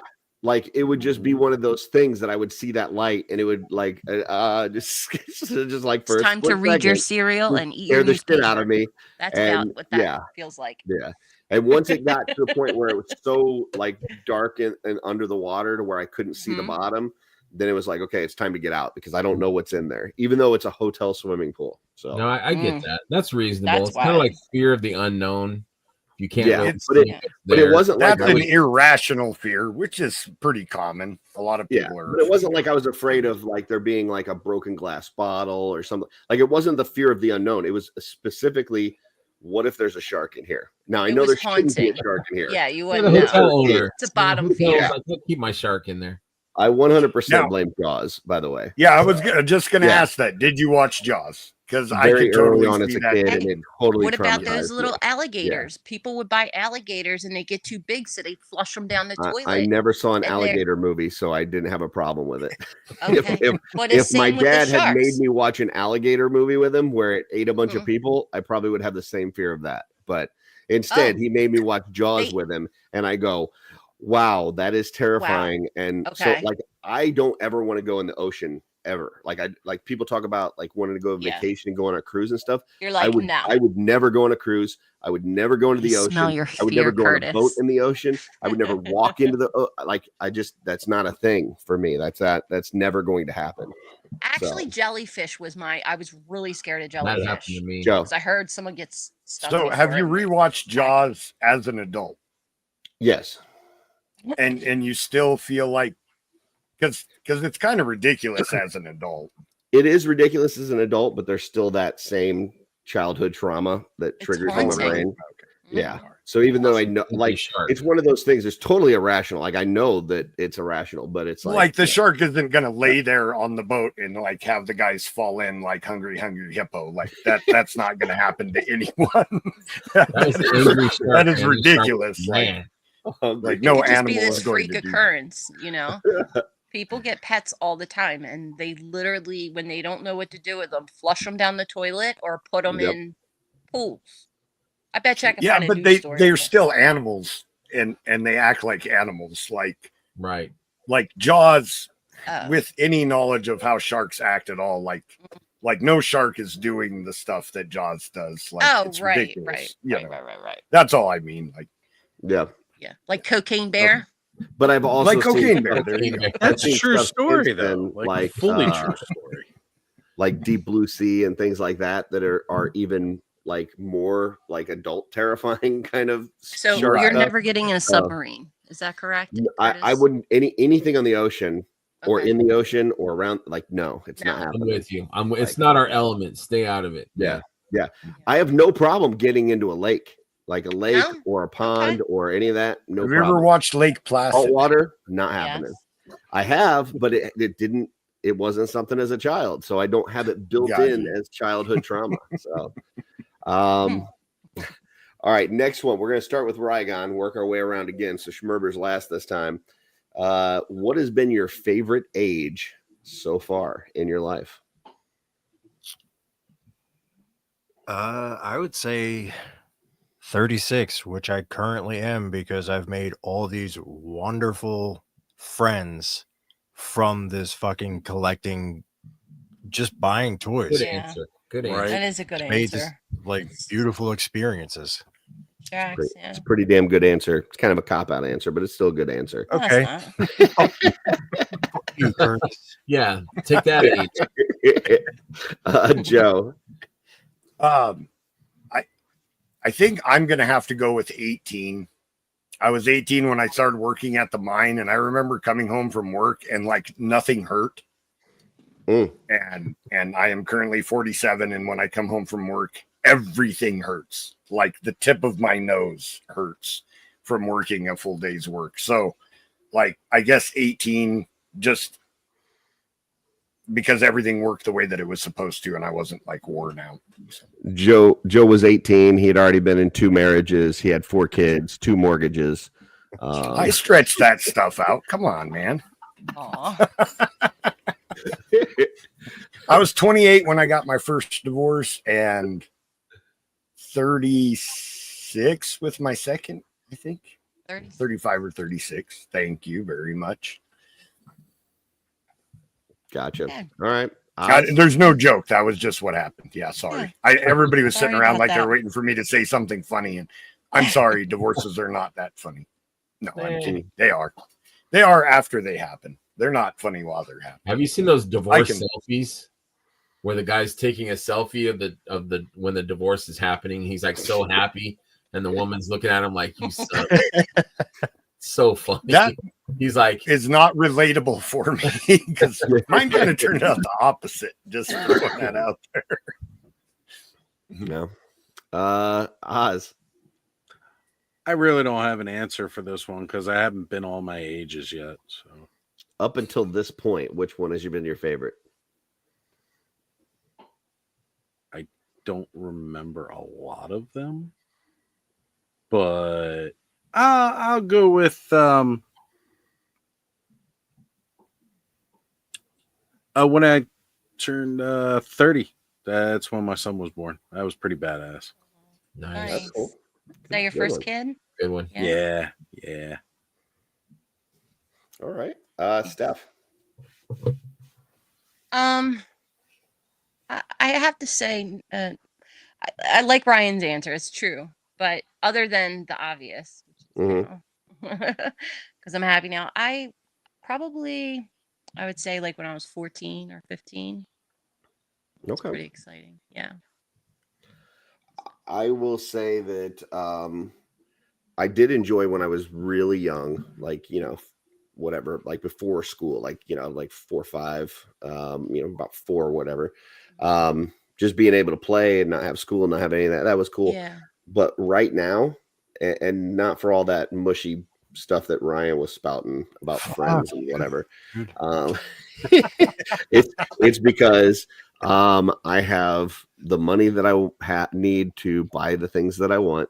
Yeah. I work from home. I have a job that I enjoy. I make my own schedule. Like, it is the most freedom as an adult that I've had my entire adult life. So based on that, I would choose this. And then, the most freedom I've had in my and all adult that's life. kind of cool too. So maybe I went off on Ryan's answer because it's the same as mine. Yeah, no. That really is. That was my first choice for sure. Yeah. I've always had friends. What's wrong with you guys? Jesus. No, I've had friends, but they were like dicks, but my friends now was at the bar at 15 smoking and drinking with all the others. Because I had this mustache at 15. That's what I was doing at 15. This is my ID, my fake ID right here. Yeah. And it's real. Perfect stuff. Can you grow handlebars if you wanted to? Yeah, I could. You should. I don't know about that, but it can look really refined if you like. Schmerber, you got the last one on this question. I think 26 was when I really I'm an adult. People kind of take me seriously. Yep. I still have my whole life ahead of me. There's limitless possibilities. I'm not a kid anymore, but I'm not old. So I think 26, I was like, this is good. Being an adult is pretty cool. And there's, who knows what good stuff could happen. Nothing did, but but still. but the hopefulness was there. Yes, you're here. You're here with us on OffWorld. I'm grateful. This is the top of the mountain, man. It don't get no better than this. Absolutely, I'm honored to be here. But no, I just it seemed like, how when you believed in magic maybe as a kid. Yeah, like anything could happen. Like when you're still young, you still believe shit like that. Like that kind of optimism that you every person is entitled to greatness, and no one's going to be mundane or ordinary or average. God, I'm getting depressed now, but no, but but you know what I mean. It's like you feel like when you're young. I agree. It's anything can happen. You're just young enough not to realize that it's all going to be bad things. Right? Yeah. And then when you're older, you're like, damn. I'm good, and I have my life, and I'm grateful. But it's like, did I achieve greatness? No. Am I good at anything? Probably not. Hey, I think that part of it. Sorry, I don't mean to jump in again, but I think that is a matter of perspective. Mm-hmm. Because no, I agree. everything for me as an adult definitely did not go as I had it planned when I was younger. Yeah. But now at the current spot that I'm at, I can very much appreciate how good I do have it. Right. I don't have a nice house. I don't have nice cars. I've been divorced twice, but you know what? I have 3 amazing children that I raised. I have these wonderful toys, these wonderful friends. I think the things that I do have that are good make me happy. Right. And all the rest is just it is all things, perspective, but not material things. Yeah. Right? Well, it's material things, but like if I had a yacht, I would probably be happy, but these action figures that right here, they make me happy too. Like I don't have to spend $1 million to be happy. Right. Like it's finding joy in the things that you enjoy. I think that's part of being older too. It's like you kind of realize it's the little battles, it's the little things, that the simple pleasures equal. I think as a man, the more testosterone I lost as I got older, because when I was younger, I was very angry and everything made me angry. And then I got older and I lost some of that testosterone. I was like, life's not so bad. So I think for me, the whole were you a great success and stuff? Like it's not like where you go in your career. It's not what kind of fortune or fame you achieve. It's did you make a measurable impact on people's lives? Like if when you're gone, did you make people around you better for having known you? And if the answer is yes, then you did something special. I thought for sure Curtis was going to say 370 subscribers in a week. I thought for sure that's where he was going with that. No, that's the gauntlet. All that stuff is just bullshit. But like, when you can be there for somebody that needs you, when whether it's your kids or your family or your friends or a stranger that you see is just going through a tough time. No, I agree. Yeah, and that's a better measure of being satisfied. You know what I mean? Like when you're a kid or when I was younger, I'm like I want my dad to be impressed, or I want my dad to be like proud of me or something. But and you set like these your 20s, crazy goals, huh? Yeah, you set those goals like when you're 20, like you kind of think that way, But when you get older, it's like you have a different perspective, Yeah, but I mean, I know.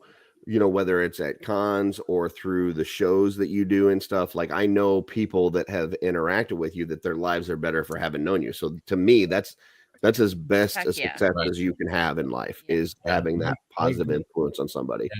Yeah. So true. Yeah. Well said. It's like a ripple effect, For sure. Yeah. Pebble in there.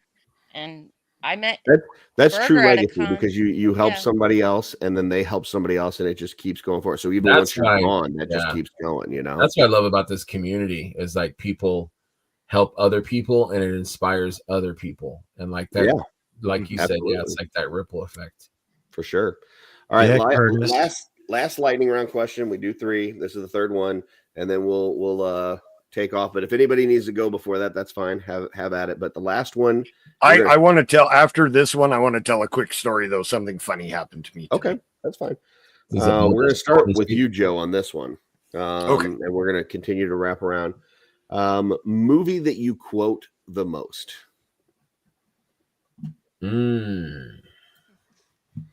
Oh boy, I don't know. That's a tough. Yeah.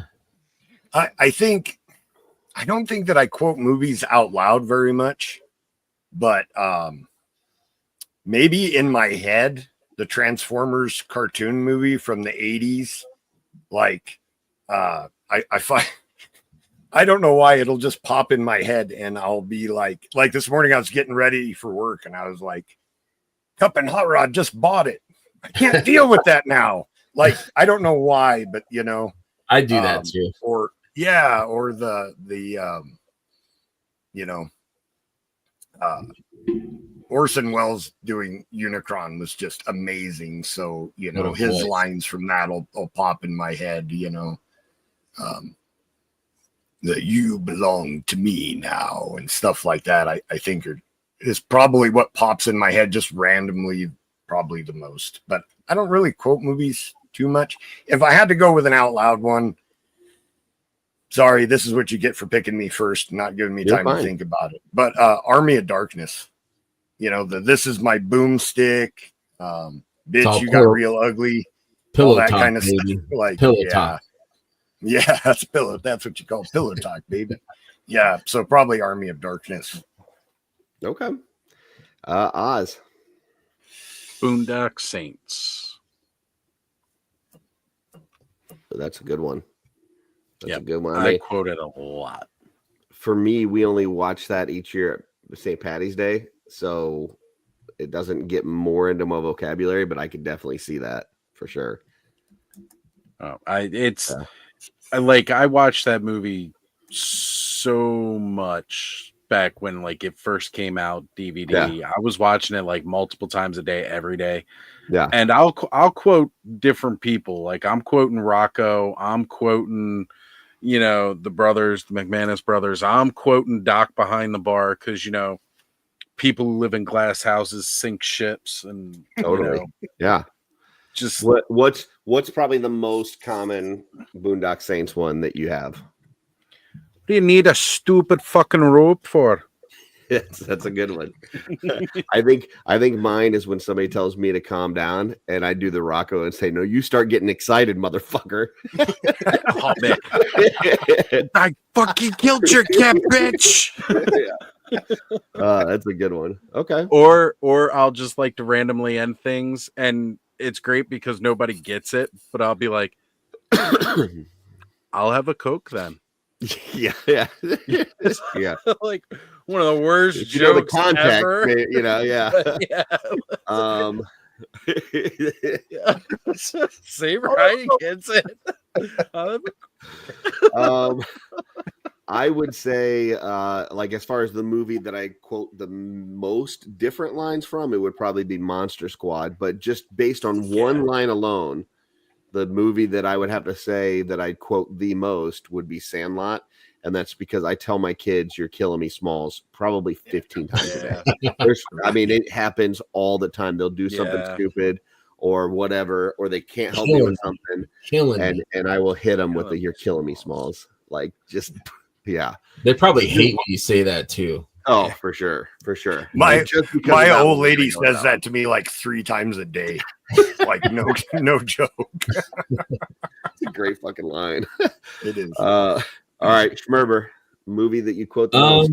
I'm jumping back and forth. It's either Darth Vader in any of the or any Schwarzenegger movie. Like, he's just got so many, you know. Grab baby buggy bumpers. Yeah. He's, you know, let off some steam, you know, just stupid. Who's your daddy and what does he do? Yeah. It's not a tumor. I don't know. It's just chill out.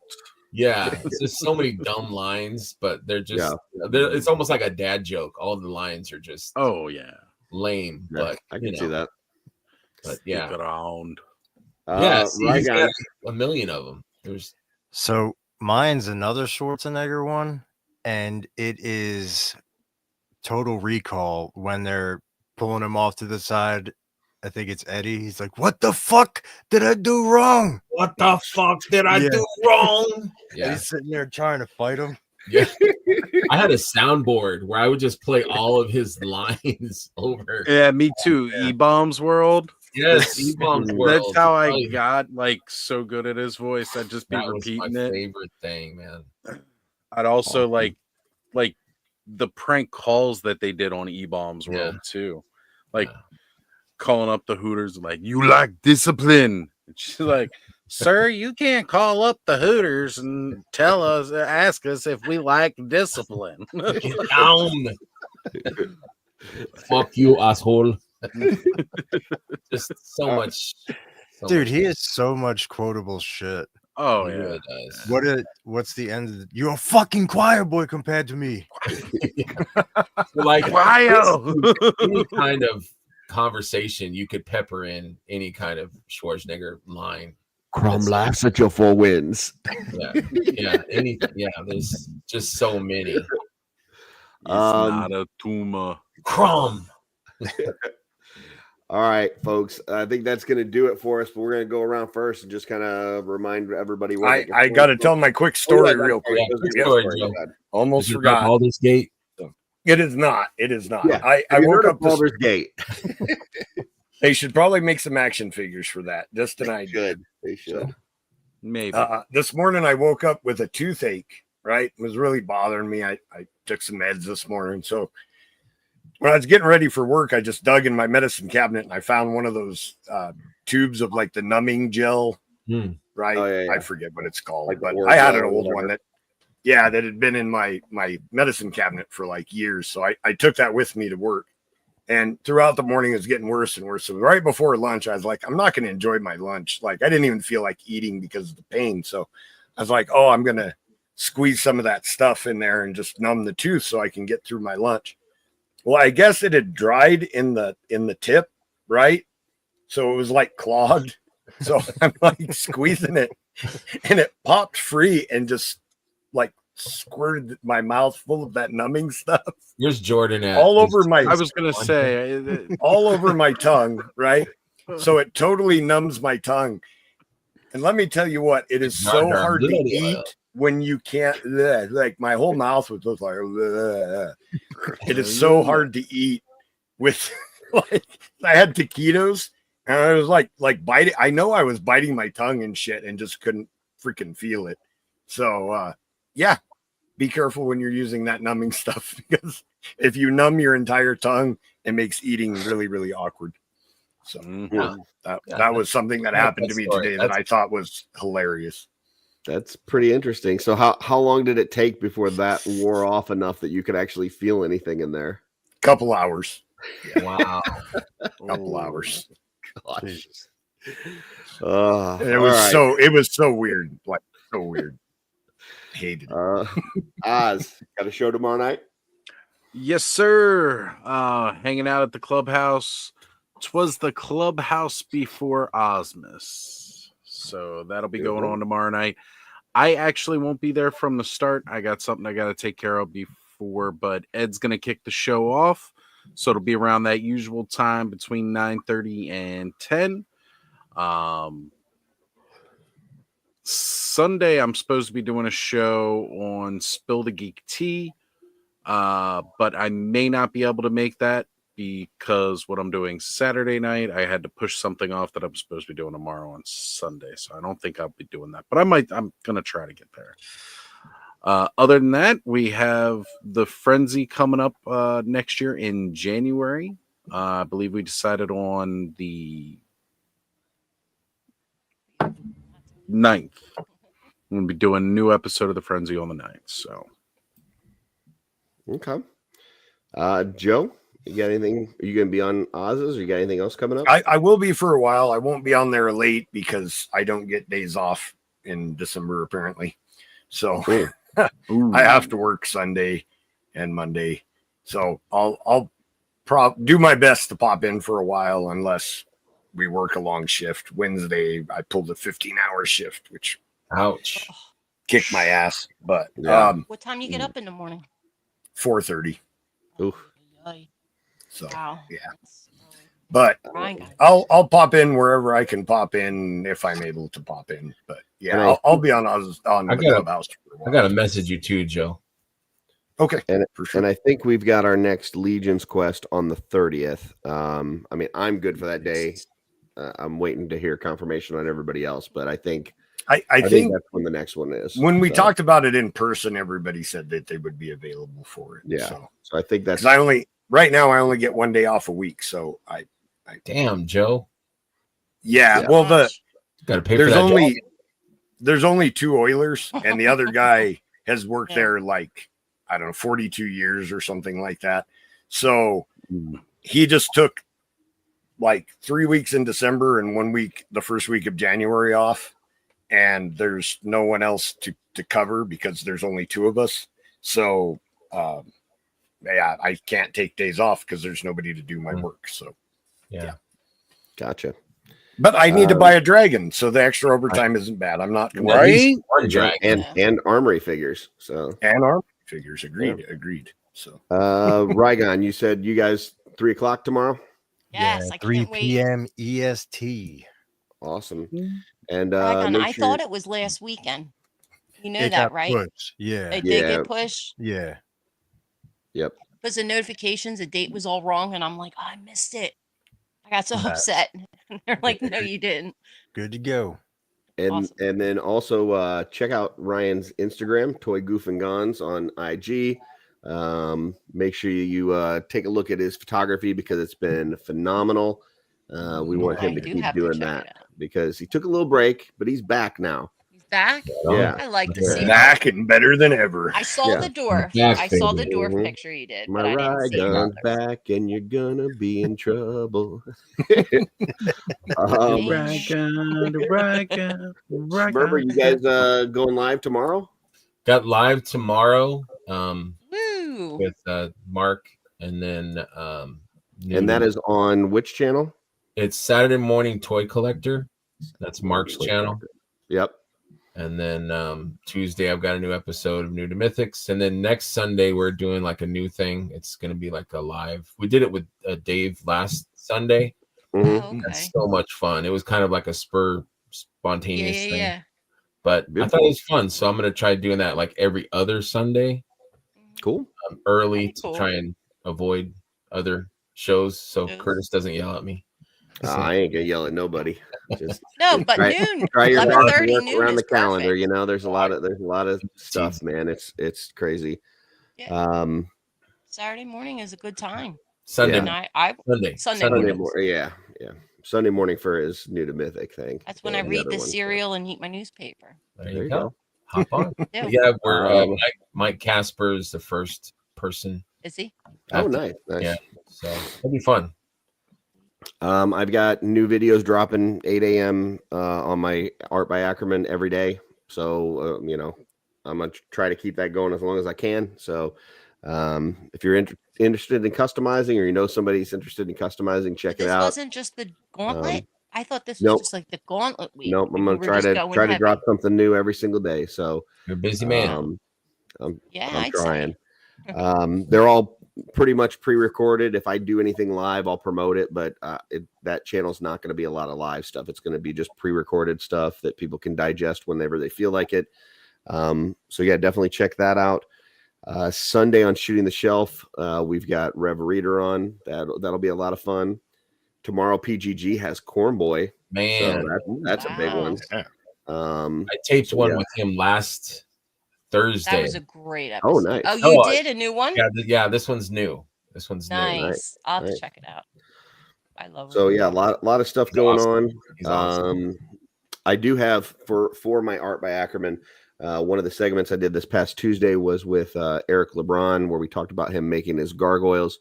I'm going to have at least one of those dropping every week, where it's with a different artist, and we're talking about a custom or a style custom that they're doing. So I've got one filmed with Maynard on doing Rust. That's going to air this Tuesday. Rust King. And tomorrow I'm doing one with Matt Stein on doing his patina. So we'll have that airing within the next couple weeks, and I've got one on Sunday that I'm doing with Joe Martinez on his Cyclone custom. So, awesome. Hopefully I'm able to bring some tips and tricks from all these different artists in the community Good idea, and share them with folks. It is. So that if they want to do something similar, they can, hopefully it'll inspire them to do something. So, yeah, that's really about it. Steph, you got anything else going on? Didn't you have another Glios one coming up, don't you? Oh yeah, I do. In January, I was able to, and Marty, and they convinced Matt Doherty to do it, to come hang out with us. Oh, He nice. has never done it like interviews, or he's on YouTube. He's a socially disconnected person, other than when he drops his toys, like last night. And there's 11 characters in it. It was a huge wave. Yeah, he did. Berger, he did the a homage to the Black Hole, Disney's The Black Hole. That might be my so first. good. Yeah. I was checking that I out love today. the red. I need that. Did you? And what's weird is earlier in the week, random internet person on TikTok, right, contacts me and like, It's like, I collect all this other stuff like wrestling and all. He's like, I got some old Glyos. Would you be interested in them? And I was like, sure. I traded him a Romulus, right? And he sent me his little bit of parts. I couldn't tell from the picture, but it is the same colorway as the ones O'Neill dropped yesterday, or a similar fashion, the dark maroon and white. Okay. And they're from like 20 years ago. And I got like all 4 characters. Yeah. Yeah. So I was really happy with that. Heck yeah. It just seems weird because I got them and then he reveals the drop and it's like, like that dark maroon and stuff. Awesome. Terrence says, really enjoying the new channel, Curtis. I think they're good length, crammed with good information, good conversation. I appreciate that. I'll probably be mixing it up a little bit and having some shorter ones and some longer ones. And some of them I may play the full intro, some I may play an abbreviated one, just to kind of see what people are interested in. I know there's some people that want to like digest stuff very quickly. And then there's some people that really want more detailed content. So trying to do something a little bit for everybody. But the biggest thing that people can help me with is if you're interested in that stuff, go over and subscribe. And if any of the things I recommend you're interested in, click on those affiliate links. If I get 3 of those within the first 180 days, then I'm accepted into the program and I can continue to do those like recommendation videos. So that's good. Yeah. So very cool. I like them a lot. I was overhearing it when I was working the other day at the farm. And I was like, no, I want to go back and actually watch this because questions that I had in my head that I never thought to bring up to anybody. You know what I mean? Like you're answering some of them. Awesome. Yeah. And if you have something that doesn't get answered in the video, throw it in the comments. I've been working very hard to make sure that I answer all of those. So I think so far, every question or comment that somebody has put on there, I've responded to. So if you have something that you feel like I missed or you had a question that didn't get answered, throw it out there and I'll do my best to try to answer it. So that was good advice that you gave me too about reading comments. I had totally didn't even think about it. Not even think of that. Yeah. So now I try to respond to all comments. Yeah, I mean, I'm definitely not any sort of like YouTube master or anything. I do have I got a meeting set up with Kent Pool later this week.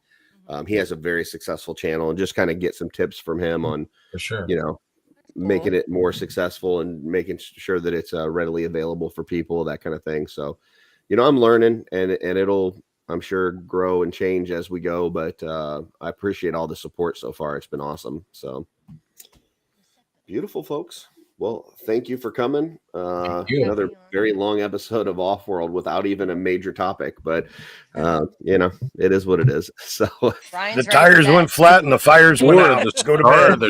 Yeah. And until next time, we'll see you guys in the OffWorld. Thank you.